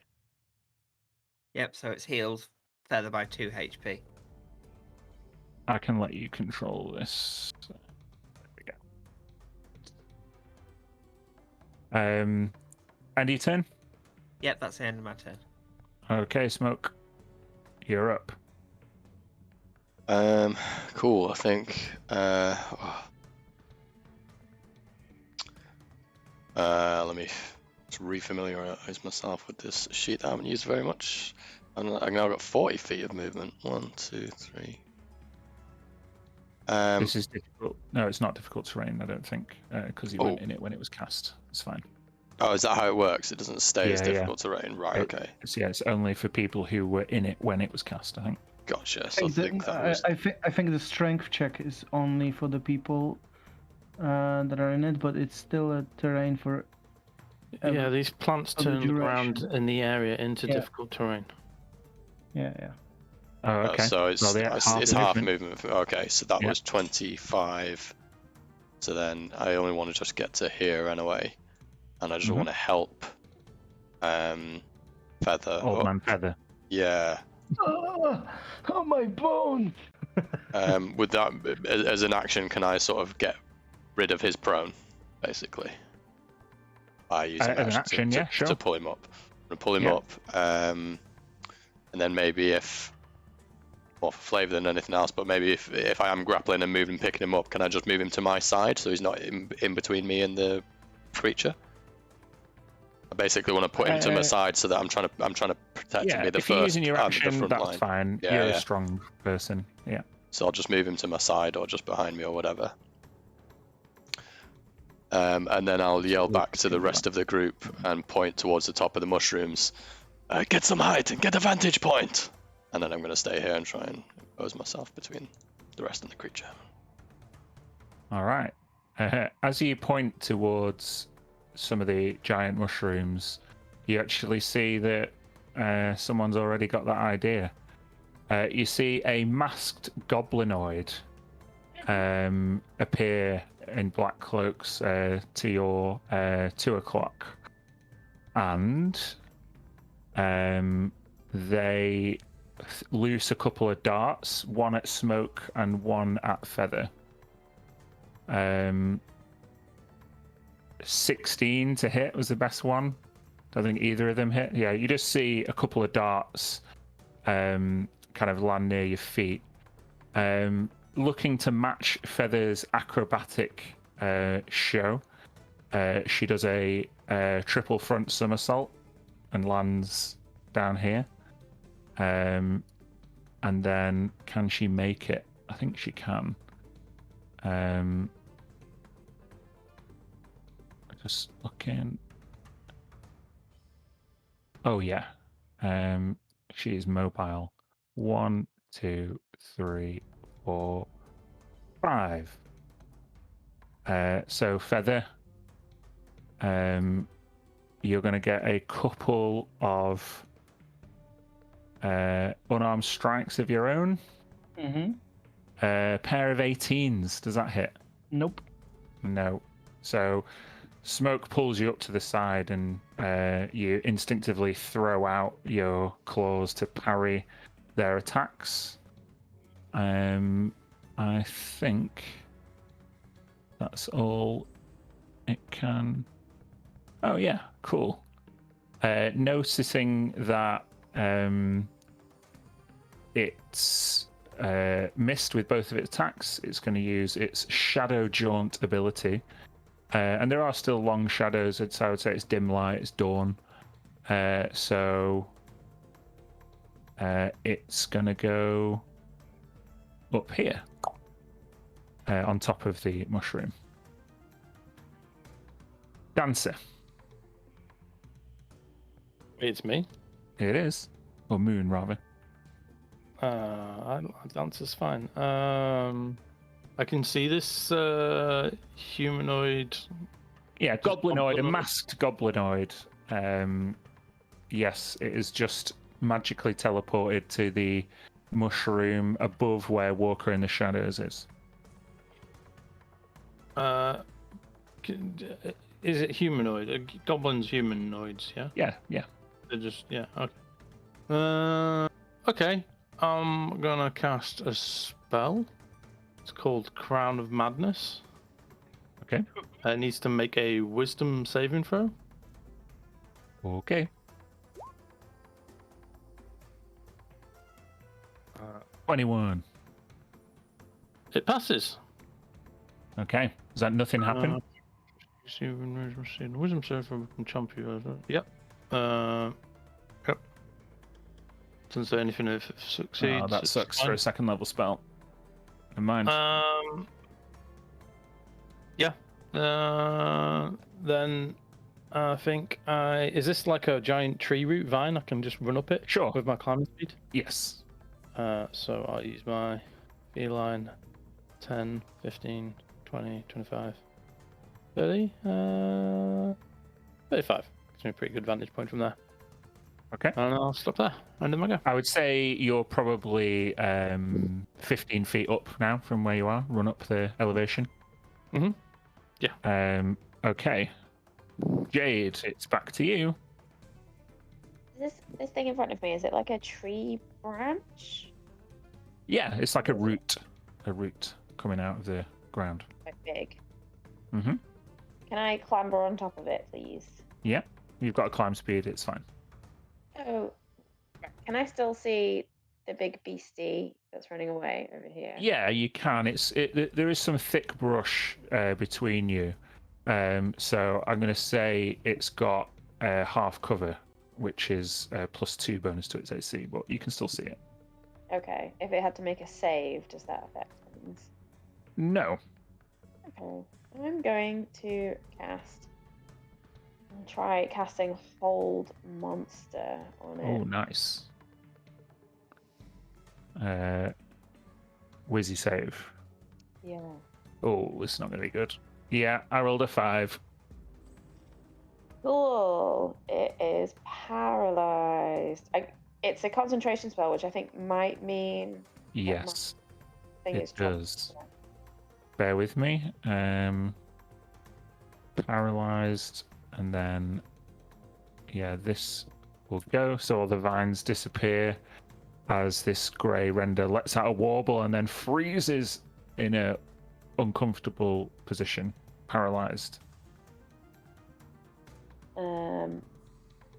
Cool, and that's it. I'm just gonna monitor the situation. Okay. Feather. Yep. I will. You regain a hit point as well. Thank you. I will run up to the back of the monster, and then. Okay, hold on. You've just triggered a held action, so bear with me. I'd like you to make a dexterity saving throw. That is fantastic because I've got evasion. 24. Ah, nice. You succeed, and I thus take no damage. you'll take no damage. As you see a fireball come out of nowhere and lets out this massive explosion, a lot of the bush around you will be set on fire, but curiously you notice the grey render takes no damage either. The Oh. spell seems sculpted in a way that it doesn't Very affect it. So yeah, now you can do what you were going to So do. he just run up, see this thing, and then sort of duck down as the explosion happens over. He rolls, double rolls, stands up with a with a flip, and will. Can I? I've got passive perception of 18. Do I know where the fireball came from? You don't. Oh no! In fact, no. Doing the attack would reveal it. So yeah, you would be able to see another goblinoid spellcaster not far away. Oh, that way. Okay. Right. The feather is coming for you next, but now, and then I just unleash All the crits. all the crits. So that is 19, Just hits. which is an automatic crit for 16. Well. Oh, well, if you no. want to just roll the extra dice, that's fine. 10. Yeah. Yeah. So that was the first one. This is the second one. Holy shit, that did not work very well. Double nat ones. Just make another dex save. Yeah, you just managed to hold on to your quarterstaff as it bounces off the unexpectedly robust back of the grey render. Yeah, and sort of I let it sort of catch it, and it just sort of flips around my neck, and I just let it loose as I use another key point to do 2 claw attacks on him. This one's 28. That'll hit. For 10. And another one for 13. Yeah. You are wailing on this thing and it is unable to defend itself. You go into this kind of animalistic rage and you kind of let loose with your claws, although in a more calculated and measured way than maybe a barbarian might. Can I sort of place myself? This is a large creature, right? Yeah. Can I place myself? I want to place myself putting this monster between me and the spellcaster. Yeah, I'll just make you aware that as the fireball was exploded, then where you are and all of these bits would now be on fire. So yeah. Okay, so I'll probably just put myself there, so I'm or maybe here. Sure. End of your turn? It is. Do they save against hold monster at the end of their turn? Yeah. Alrighty then, let's do another save.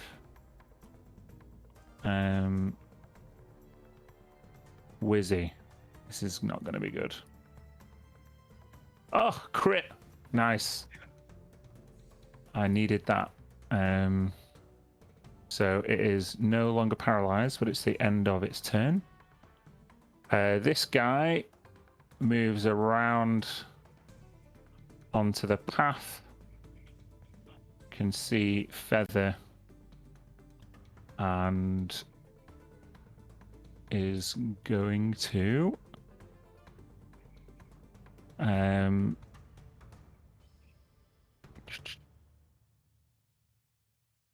cast. You see him take his quarterstaff out, and he puts it under his arm and extends his hand, and he goes for an acid arrow. So it's a spell attack to hit. Bear with me. Oh yeah, that'll hit. Natural 18. Can I catch a missile? Not a magic missile. You can catch a projectile. Not an acid arrow. What's the spell? Is it a physical arrow that's going my way? No, it's a Melf's acid arrow. Even if you catch it, it would hurt you. It's not like an arrow from a bow. So, yeah. Literally like a sliver of acid, just. Yeah. It's horrible. So I need you to take.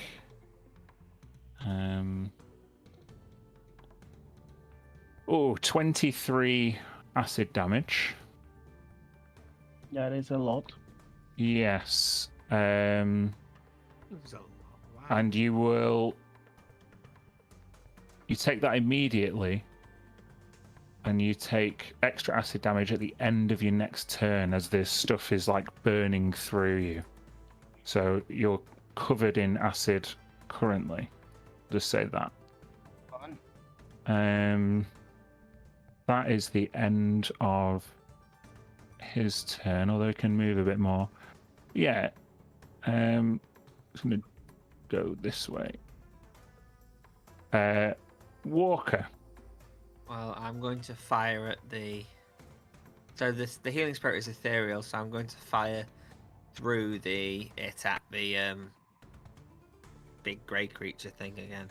Yeah, I'm going to still say it has the cover because the fire behind it would be difficult to see through, but you can certainly roll to hit. 19, so it won't hit. Not with the partial cover, no. Again, 20. No, that'll be 15, won't it? Well, which is it? Have you got advantage or disadvantage? No, I don't have neither. No. Oh, so 18 or No, it's 15, regular. neither of them will Yeah. hit, even with the cover. Great, right. So I'll move my healing spirit towards Feather again. Mm-hmm. Yeah, that's my turn. Okay. A whiff of a turn. Smoking mirror. Vision. Let's see, I think I'll look to my right at this healing face spirit and just be like, what the fuck is that? And then. What the fuck is that? Country ass forest. Let's see. I think he's gonna sort of try and flank around. So 1, 2, 3, 4 without going in any fire. 5, 6. So that's 30 feet. Yeah, that'll 30 feet will do the job. I'll use my bonus action to speak the command word of the flame tongue longsword. Nice. Which I guess will be like flame on or whatever. And so I can deal some extra damage, and then I'm going to attack with that sword. So, I'm out. Go for it. 18 Misses. and 20. Will hit. Okay. So I think the 10 is the fire damage, and the 7 is the one-handed damage. So 17 total. Yeah, lets out a warble as it shakes off its paralysis, and you're there springing out of the bushes and jam your flame tongue longsword towards it, and it lets out a like, whoo. Maybe I'll go like this, 1, 2, to do my whole 40 feet. Mm-hmm. Come on, old cat, we need you on your feet. Get in formation. So. And you turn. Yeah. All right. This goblinoid is going to jump down on top of Walker in the shadows, just with an acrobatics check. Wait with me a little bit. Yep, it's fine. And come down with a couple of unarmed strikes, like a couple of kicks out of midair. So let's go. 1, 2, 24 will hit. Yes, it will. For 7 bludgeoning. But I don't think a 14 will hit, will it? No, it won't. What's your AC? 17. Oh, it can do 2 more of these attacks. I thought it could only do 2, but it can do 4. So let's do a couple more as it lays into you. Another 14 will not hit, but then a crit will hit. It's only 11 bludgeoning damage as this masked goblinoid just jumps down and wails on you, all arms and legs. How much damage? That was 11 damage for the crit. Exactly, Liu Kang bicycle kick.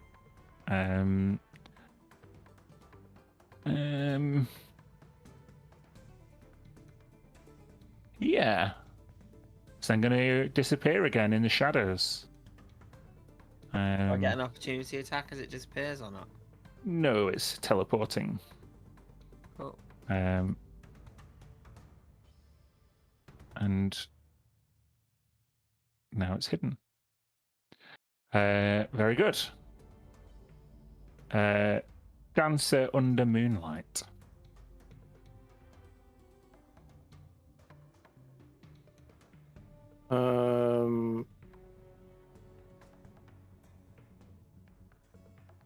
I am You've got going. advantage up there.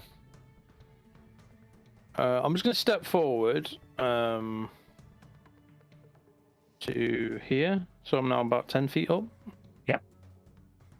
Or 15. Well, yeah. I'm going to hold action and cast Fairy Fire on that masked goblinoid if he appears again.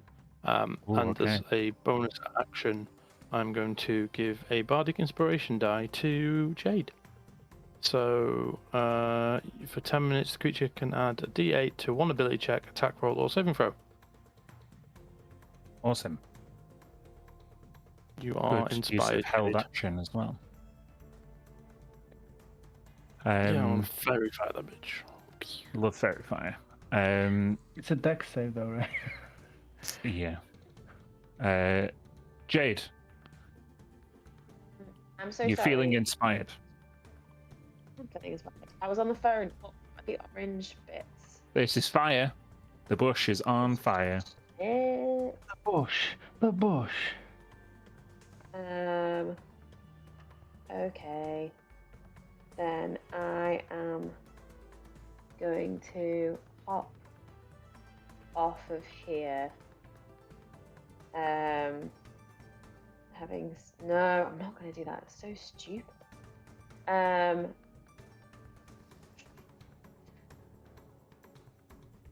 going to cast.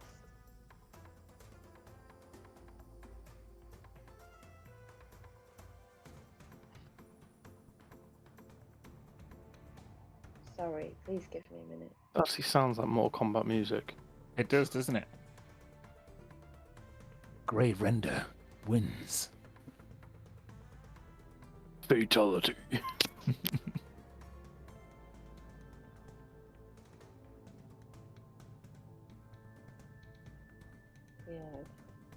I'm gonna. New characters. Sometimes it's hard to know what to do.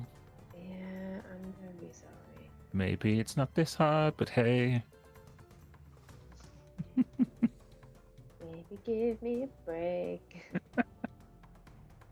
I'm going to use my thing with the feline thing and the fastness, and you know Feline that, agility means you that can one. dash as a bonus Yeah. action, extra movement. Was it It's for not- free or Yeah. just for free. free? Just double your Okay, cool. speed. I think it's a free action, Yeah. so I'm Like gonna it. run up. We are all cats. here. Ah! Exactly. That's why I They're put all massive cats. maps on, because your old movement is fucking ridiculous. Run around in circles. Hmm. I can see that thing now, can't I? The grey render or the spellcaster? Oh, I think I missed the appearance of the spellcaster too. Mm. Where is that? I would say this is quite a robust route, and you're probably got 3/4 cover, and so has it from either side. Right. Cool. Then I'm just gonna cast Grey Render. I think I get 2 of them. Yeah, that'll hit. 7 force damage, and so will the other one. So 10 total. Eldritch Blast! My favorite Eldritch spell. Blast. Eldritch Blast. That's not a druid spell, is it? That's weird. Anyway, I'm a weird druid. Secrets are no fun. Pressing buttons on my D&D Beyond sheet. is that anything else you can do, or just fling a few Eldritch Blasts out? That's all I would like to do, thank you. Alrighty. Feather. You need to take. That's at the end of my turn. Yes, sorry, you're correct. Could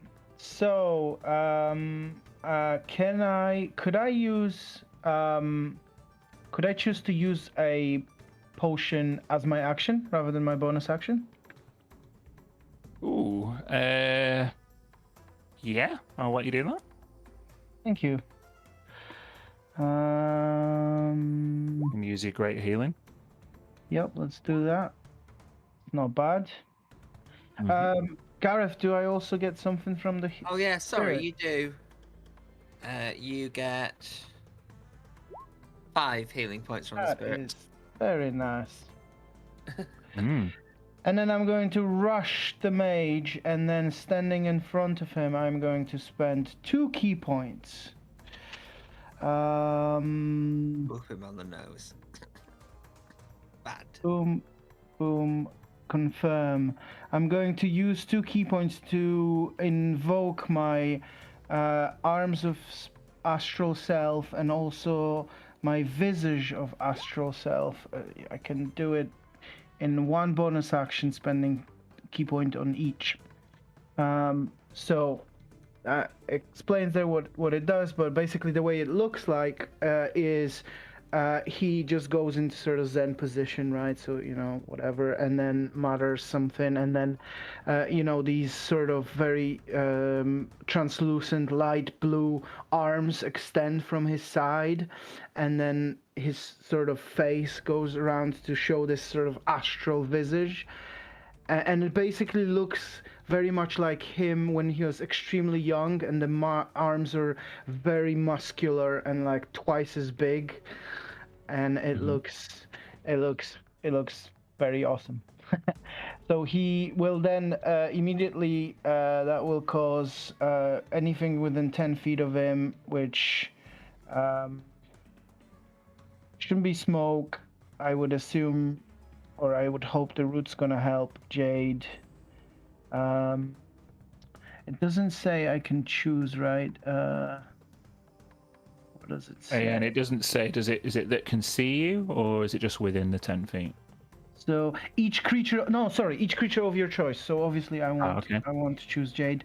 Within that you can see within 10 feet of you must succeed on dexterity saving throw. Okay.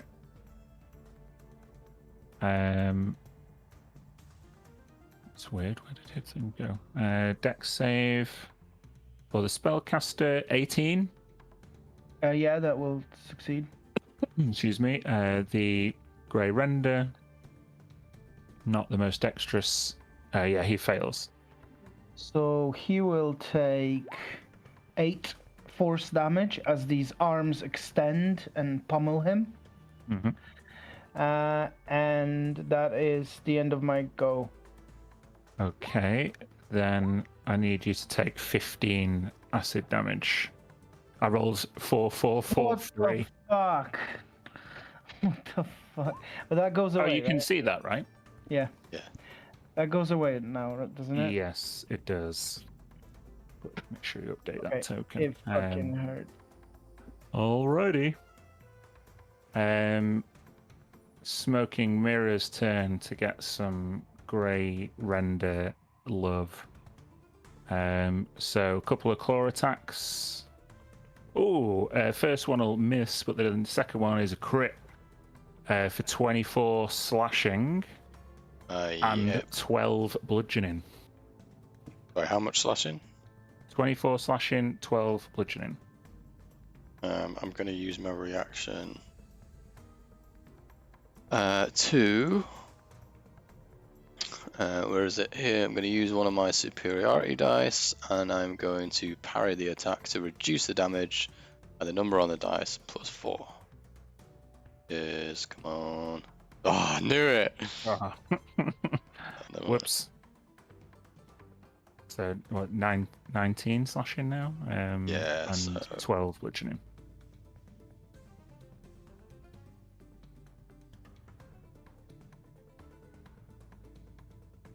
Yeah.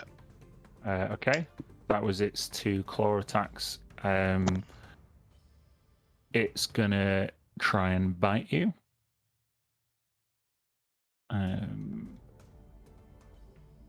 24 to hit. Yep. It's 26 piercing.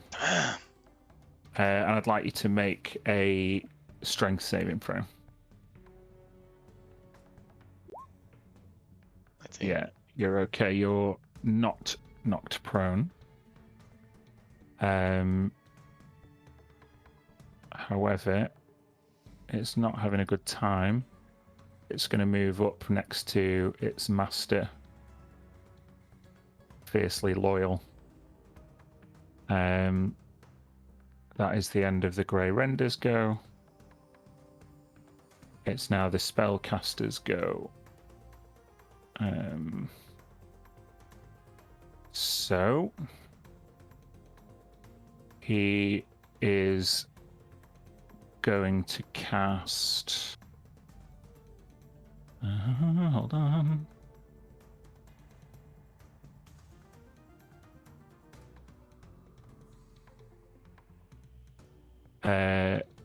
Thunderwave at the feather. I don't know why it's not doing it. Can I get you, Senseless Feather, to make a Constitution saving throw? Oh, nice. So you'll take half damage and you're not pushed. So that'll be. Bear with me. Oh, it's 25, which would be halved. Fucking great. Of course To it is. So that 12. million spell level. I'm down. It's only 4d8 damage, but I rolled 8, 4, 7, 6. 48. That's like 4th level, is it? Yeah. Wow. So you go down. It as a bonus action. It says, "Tabaxi scum, you leave my pooch alone." And he like rubs his grey render over the head, and it literally like nuzzles into him like.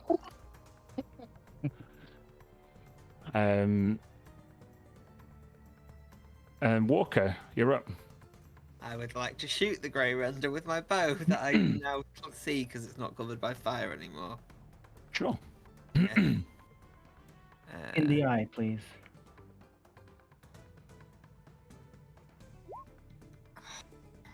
Nope. Oh, That doesn't though. That one will hit. Yeah. So it takes 9 and 1 second. 9! Uh, Jesus, Smoke, how much life have you hit? Oh, that is crazy. That's it. As we all remember, Smoke's HP is garbage. Put it this Yeah, way, the AC 14 spellcaster that I did for a while had, I think, maybe 20 more HP than Smoke, the Battlemaster Fire. Wow. And, Yeah, so and that was taking the average hit points. Okay. Walker, you And hit with again, your. Yeah. I'm gonna move my healing spirit to feather again. Okay. Goes down. Yeah. Can they still regain hit points when they're unconscious? Yeah. Magical healing, isn't it? It's magical healing at the start Mhm. of that creature's turn. It just regains the hit points if I choose to do it without an action or a reaction or anything. Very good. Handy. Very handy stuff. Smoke, taking a few massive hits from the Grey Render, you now face the prospect of facing down it and its master side by side. Although you do have your sister not far away. What would you do? First thing I'm going to do is use my bonus action to neck the potion. Good. 44 plus 4. Oh, another terrible roll. Oh, well. Pretty average. It's average. Okay.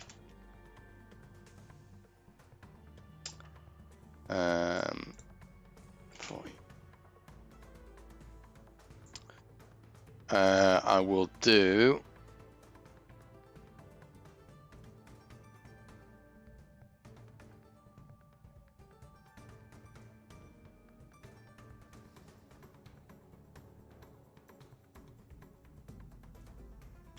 Alright, I'm just going to attack with the flame tongue again. I'm going to use one of my maneuvers to add on a precision attack with that. Mm-hmm. Let me tick that off and see what I can. Oh, 17.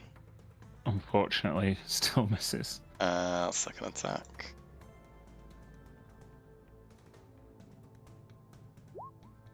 There you go. 23. For 7 slashing, 8 fire. And on that one,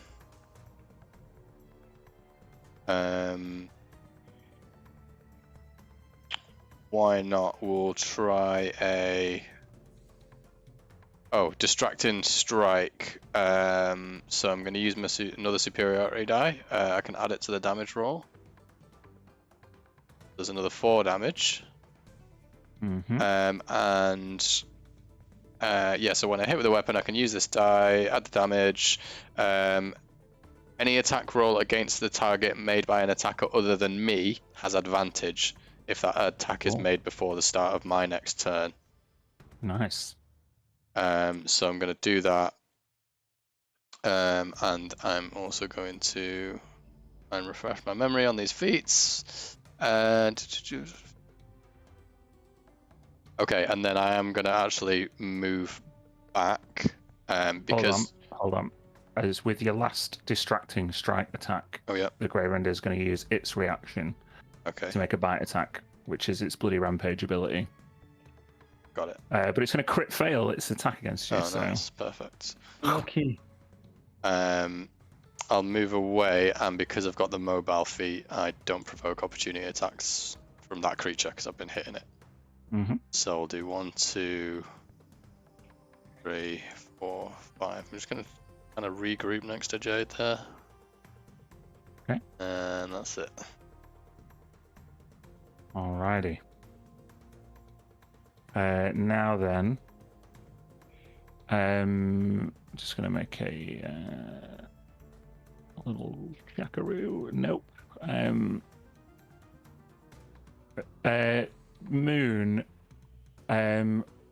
Just because you're not in direct shadow, this thing can't travel right up next to you. I was going to make it make a stealth check, and it crit failed that. So you could use your held action to cast Fairy Fire on it as it approaches you. Oh, that's the wrong one. Is it? That one. Dex save? It just needs to make a dexterity save. Yeah. DC 17. Uh-huh.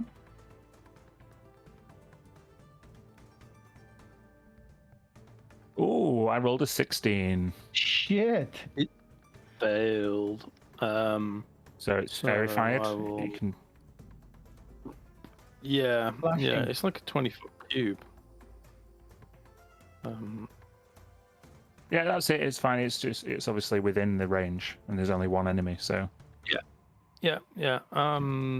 so it can no So, longer yeah, go invisible, and attacks against it have advantage. Is that right?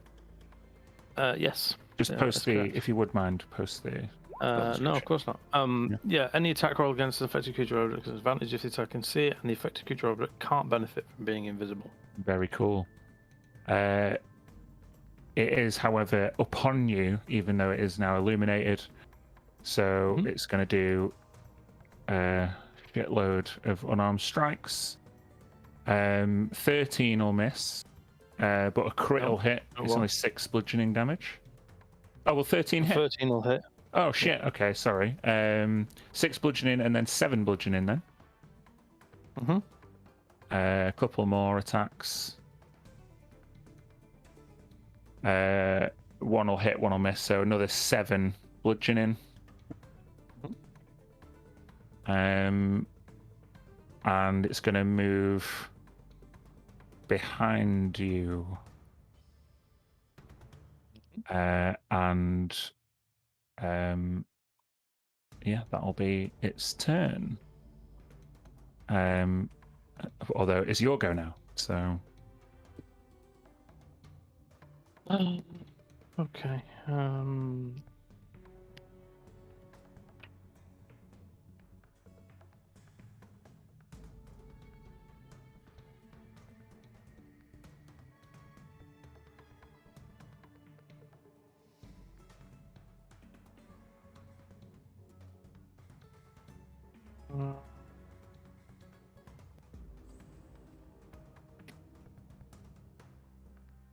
I'm gonna go invisible. Okay. Bye.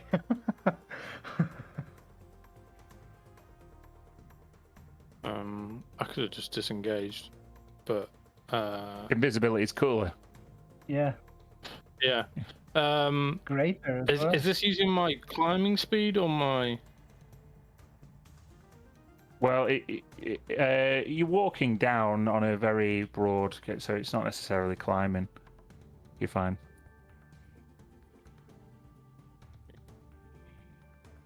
Nice. 20, Nice. I like it. 25, 30, get to there. Yep. Okay, is that all right with you? Yeah. And that's the end of my go. Cool. Jade Canvas. I'm going to take a look at Snoop. Brother, you don't look so good. And I'm gonna cast Polymorph on him. Holy moss? Polymorph. Polymorph! Oh, Polymorph. Polymorph! I heard holy moss. I'm like, that sounds like a cool Polymorph. healing spell. Sounds druidic as fuck. All right. You're going to polymorph smoke Go. into Turn them into a giant ape. Here we go. Ape together strong. Bear with me. That is so fucking cool. They're large creatures. Mm. What's the HP of a giant ape? Huge. 157. Oh, Jesus.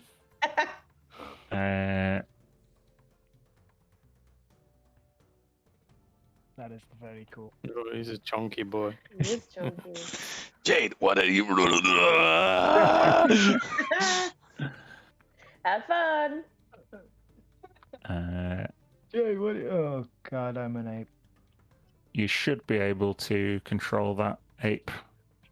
John. Yeah, cool. Yeah. That is I think huge is Holy 3x3. It might I be. think. Mm, It's 4x4. No, I think large and then it's huge, isn't it? And it goes up by one by 5. yeah. every Huge time. is 3x3. Yeah. 'Cause I think next is gargantuan or something. Is that the end of your go, Jade? Yes, I'm gonna stay. I think I'll actually move a bit further behind the tree branch. Big one. But yes, that's it. Thank you. Okay. Now, Feather, you are going to get some healing spirit. Would you like to make the saving throw first, just in case you crit, and then you can have 1 HP and the healing spirit HP? Sure. Let's do that. Nope. Where? Okay, so Gareth, how much HP brings around 4 HP? And with that, 4. healing spirit vanishes because it's been used 4 times. That's lucky. It has been extremely useful. Feather will come to and then do a kung fu stand up on his feet. Kick up. That's right. Kick up. He's pretty fucked up. And he will first do 2 attacks on the mage. He's gonna start with that one. That'll hit. 13 bludgeoning. And he's gonna use a key point, so to do a stunning strike. It's a con save, right? Con save. DC is 16. I rolled a 4. So That he's is stunned. pretty fantastic. He will attack him again.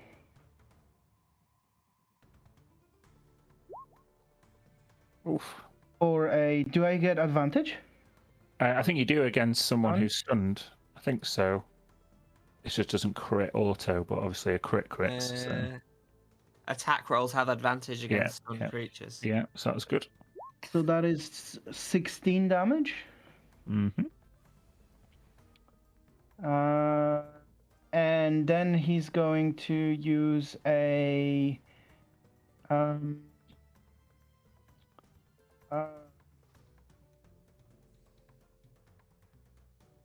yeah, he's going to spend another key point. With 4. To punch him twice with my spectral arms. Okay. Yeah, that'll hit. 7. And another one for... Oh, that's not going to hit. 13? Is that going to hit? No. And then he's going to waltz out of there. 1. Do you not get reactions when you're stunned? I don't think so. No. And the monster used reaction against smoke, so that should be safe. He's gonna try to get out regardless anyway. So 5. I can just walk under the ape, yeah. Just run. I think it can use its reaction. Well, I'm not. What's the crossover between stunned and incapacitated? Wait, let's just see, because it's always a weird one, isn't it? Yeah, why do they... Stunned. Can't move. Is incapacitated. Yeah, which incapacitated means... Jesus. Take actions Can't or reactions. take actions or reactions. Yeah, that's cool. That's cool. Just wanted to check. 5, 10, 15, 20, 25, 30, 35, 40. Use his feline agility to get all the way here and punt. Say to the walker, these are strong ones.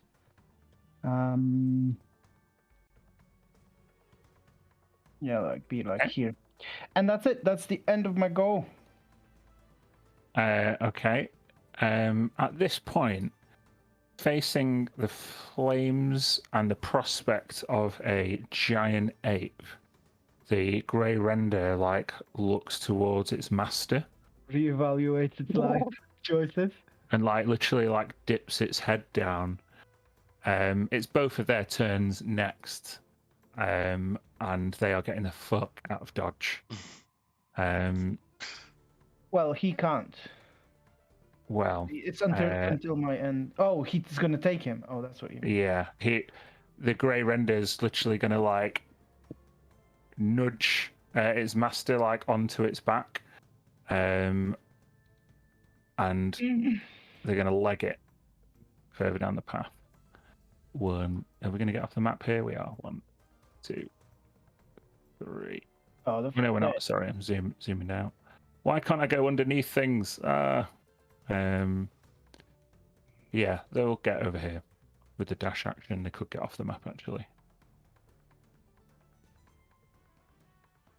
The Braves, which- the Braves are Robin. Yeah, Gareth, you're the last person who can say that. But yeah, I think you find the last person who can say that is Andy's character. Is Lucas's character from Braillekeep. It would be your turn next, though, Walker, as there's one remaining goblinoid on the map. Yeah, I'm sorry. I'm struggling. Oh, is it here on the tree route? Mm-hmm. Okay. And that's fairy fired, isn't it? Yep. So I'm going to fire my bow at that. We're moved to get a good shot and then fire at that goblinoid. Mm-hmm. With advantage because fairy fire. 21 Yep. to hit. That'll hit. Is the creature is it below its maximum HP? No. Alright. Well, it is now. Mm-hmm. So 13 piercing damage with the first shot. Yep. And then the second hit is 23 to hit. Yep. And that's another 10 damage. 10, the Colossus Slayer, does that count against Yeah. a medium humanoid? It's any creature. Any Okay. creature who's below its maximum HP. Cool. Well, you see this goblinoid in a mask take these 2 arrows and kind of drop to one knee. And she looks confused that, she was behind Moon and then Moon disappeared.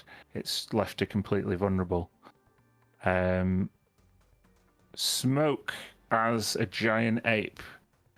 You've seen the grey render grab its master and leg it. What would you do? I think as the giant ape, I've got literally 2 options.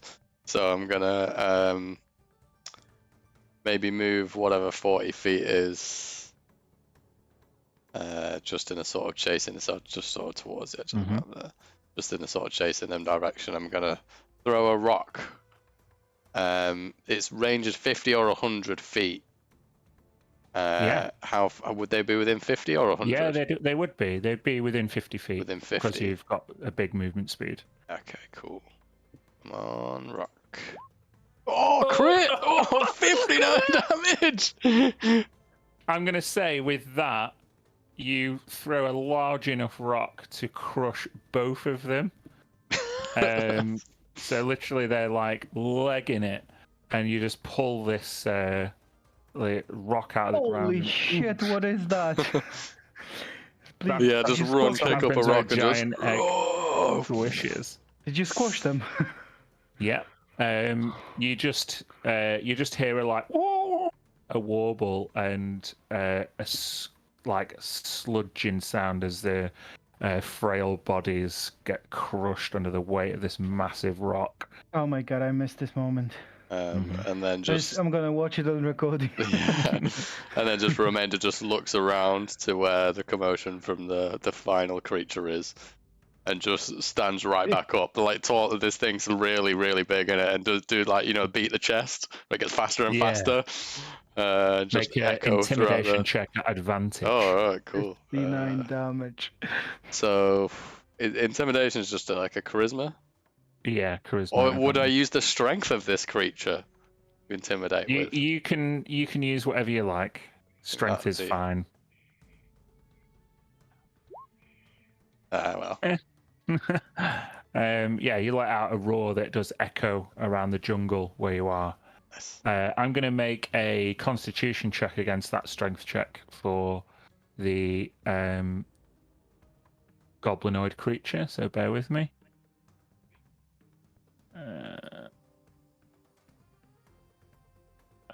Yes, she's not too scared of the ape, but she is screwed because she can't go invisible, and her partner and pet have left her for dead. Actually, she can go invisible because as soon as I cast my invisibility, the fairy fire dropped. I didn't get Oh, to thank say you for Oh. that. That Then- means one shot of Gareth would have missed, right? 17. Yeah, probably. Yeah, well, it's not going to be too consequential because she's get getting out of the fuck out. dodge. See ya. And yeah, so the masked goblinoid got away, but certainly the grey render and the other goblinoid did not, as they are completely crushed underneath this massive rock thrown by giant ape smoke, which you missed, Kirsty. It was awesome. He threw a rock at them. 59 Threw- damage. Yeah, 29 crit for 59 damage. Yes. Lad. Totally splattered them. I saw them disappear, and I was like, "Cool, that was a waste of polymorph. Never mind." I worked No, out. it Yeah. wasn't. Thanks. Definitely not a waste, for sure. Beautiful. So yeah, you have a moment to collect yourselves. Obviously, there's now a giant ape instead of smoke, but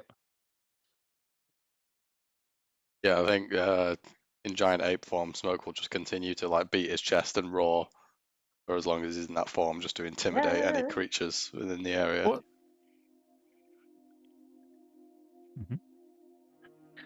Can we take short rest? Since this fellow will need one. No, I've got something for you. I would like to short What's- rest. What's the advantage over like greater invisibility over invisibility? Is it just that it's a higher No, it level? doesn't. It, so it's it harder doesn't to counter? disappear if you do anything. yeah, it doesn't disappear when you attack or cast a spell.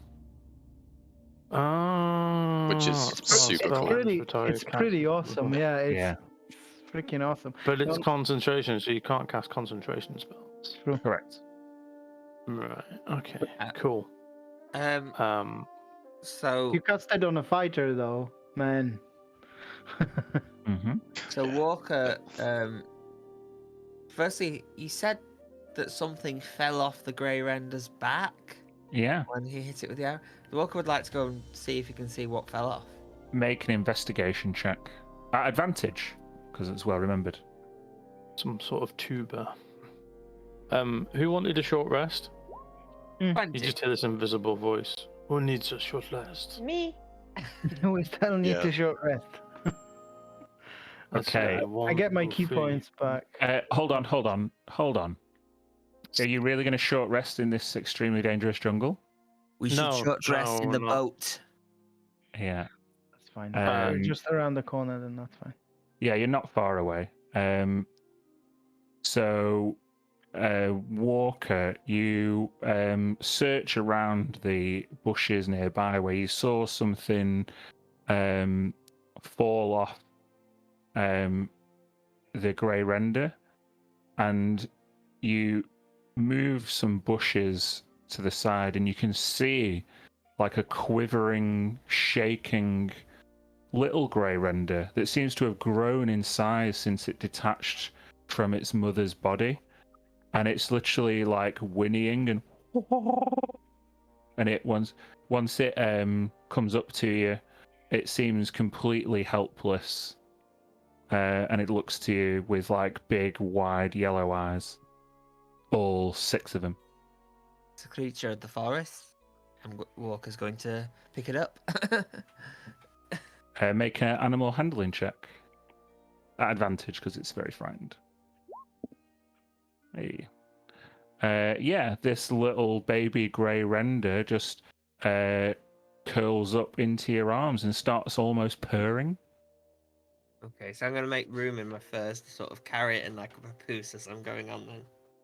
Yeah, it nuzzles into you and yeah, starts this kind of like wheezing, breathing. As it all the time while it's on you, it seems to kind of grow slightly, and it kind of gets more wrinkled, and like some of its nodules on its forehead kind of start to harden. And it starts to wriggle a little bit more, but for the moment at least, it is happy in your arms. Oh, that's cool. A circle of life. I have a grey render pet. Cute. I've got a giant ape. Oh, He's much more handsome this way. is he going to stay like this? Smokey, do you want to stay like this for a while? I'll start beating my chest and roaring again. He loves it. Yeah, I think so too. This is pretty incredible. Moon, did you say you could help me with my hair back? I'm pretty old, you know. Yes. Does Smoke want to gather around too? Smoke? You mean the giant ape? Yes, the giant monkey.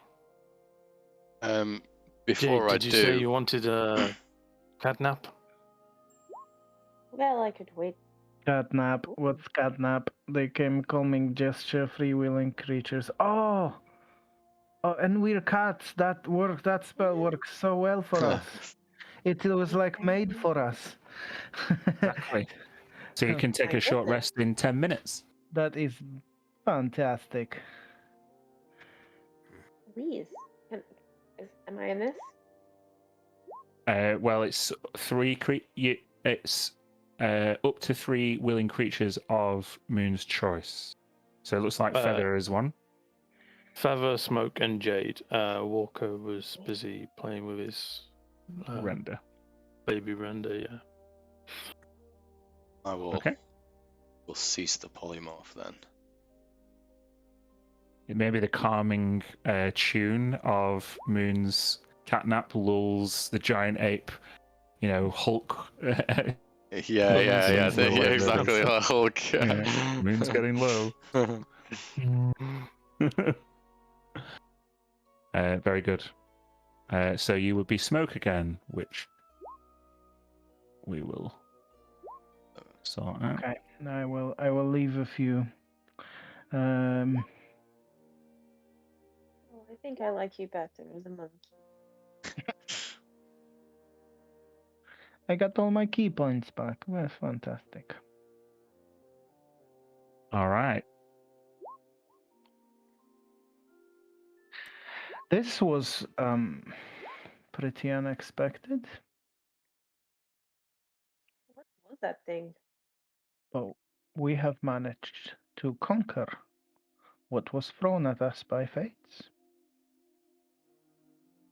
Yes, you took some big hits there.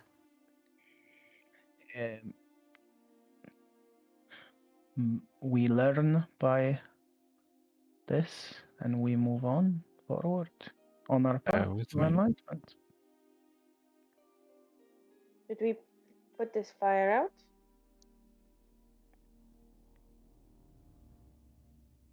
Yes, I we think should, we should before leave the jungle to burn. before it spreads. Yes, that's very wise. Make a nature or survival check. Anyone who's helping to put out the fire. Not that you really have much you can do. So I'll help. yeah, you combined efforts, wafting it, separating it from other brush and stamping it out. serve to stop the fire in its tracks. What are you doing next? We continue to the boat. Okay. I will take you there just now. Did anyone recognize those goblinoids, goblins, hobgoblins? Seen anything like that before in the jungle here? I would say Jade and Walker make a history check. Or in fact, Moon's quite far travelled as well, so history checks, please.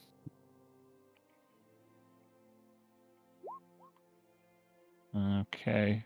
Walker, Snaketail Jungle is massive and lots of different creatures frequent it for lots of different reasons.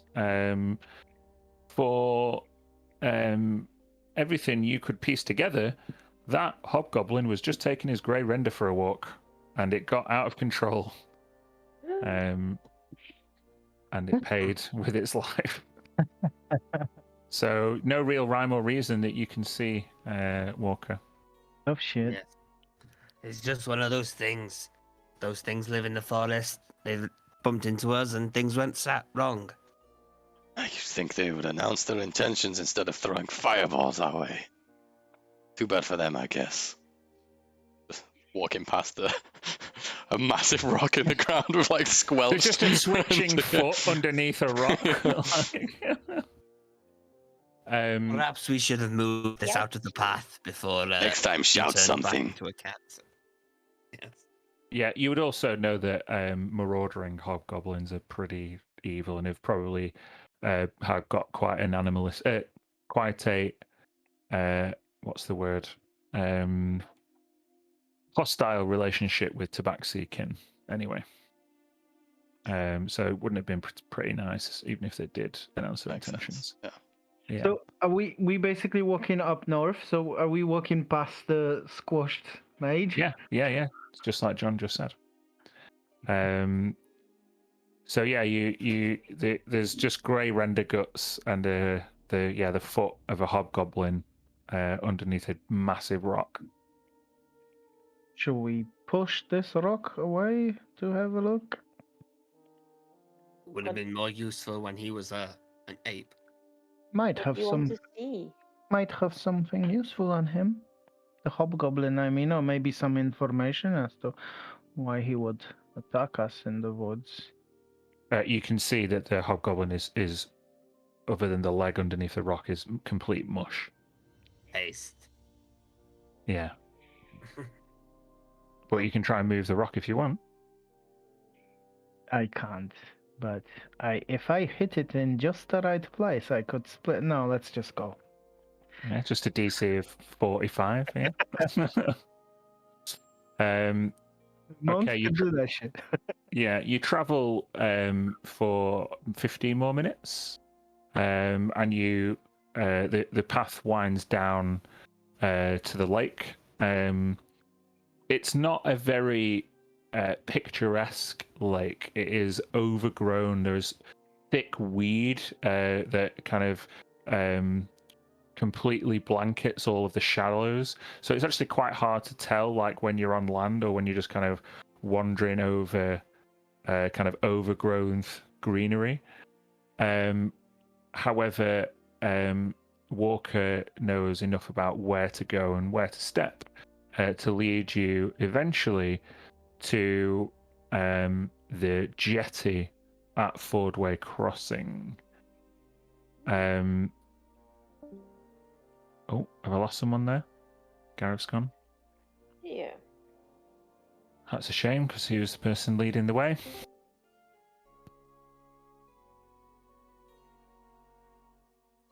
Sorry, my Discord just crashed. Did that to me Weird. earlier. For me. So, Walker, you find the jetty, and it's probably maybe only 6 a.m., maybe 6:30 in the morning. There's still very low kind of dawn light. And you can see a halfling sleeping in a rowboat moored to the jetty. I'll walk towards the boat, but making noise. I'm not trying to sneak up on the unhappy. So Making noise, Happy. not trying to sneak up to him. yeah, I'm trying to Yeah. let him wake up by hearing us rather than Yeah. shock him by If you call out to him, happy. no, oh, sorry, I was having a dream. Oh, not seen a tabaxi in a few days. What can I do for you? We need passage across the lake. Oh, it's a bit early, isn't it? Can you not give me 5 more minutes? Yes. We can, right? Yeah. Yes, we can. We can. If you want to get ready, we can make you. I can find some berries and food around and make you a bite to eat. Oh, that'd be lovely. Really appreciate that. I was having terrible dreams. Dreamt I was back in Crystal Spear and I was on the run. Oh. Anyway. Much nicer out in the lake. My name's Happy, by the way. Yes. I think we've met before, haven't we? What's your name? Shadow Master something? Walking I don't in know. the shadows. Ah, that was it. You tabaxi all with your strange literal names. Happy to escort you across. If that's what you want, though. Yes. Yes, please. We will sort you some food. Alright, breakfast and about 10 gold pieces. If that's all right with you. Smoke will speak to Material him in. goods are not needed. I'm sorry. What do you mean? What is material is just holding us back. The spirit Ignore the money. needs to be free. Well, if you think this material holds you back, you're welcome to try and swim across the lake. Walker will take out the 10 gold that he's got in his pouch. I'll Smoke will like put his hand over Walker's, and I'll speak to Happy in Halfling because I speak Halfling. And Shit. please, of course, here take and I will have a look at my money. So I'll give him 100 gold. 100 gold. Jesus. What was it? 10 each? All right. It was just Or he 10 was gold just saying pieces. 10. Okay, I was aiming Yeah. to double it, so I'll just whatever he's charging, I'll just double it. So 20. Oh, Lush. 20 I can take tomorrow off. Thank you so much. Smoking mirror, isn't it? That's correct. And you are Oh, Happy. Happy Habani. nice to meet you, Happy. You think your boat can carry all of us? Shouldn't be too much of a problem. Just stick her away from the edges. Some weird stuff lurks in Fordway, you know. Shouldn't be too much of a problem for the likes of you. I hope not. If your ranger friend hurries up with breakfast, we'll take Yeah. one. We'll take that, and then we'll get going. Of course. I should ask, have you seen anything unusual recently? Any creatures acting out of sorts? Anything made its way into the jungle it shouldn't have? Well, I just dropped a nice hobgoblin couple off early this morning. They had a weird grey pet, making a lot of noise. But that's the most unusual thing I've seen. It was very early. Maybe them grey renders require lots of attention and exercise. I don't know. Interesting. Interesting, for sure. We will say that you have breakfast and board the ferry across Fordway Lake. This destined for for Timbereach, where we will pick up the next session. Yay. nice. Nice. I'm having loads of fun playing a spellcaster for a change.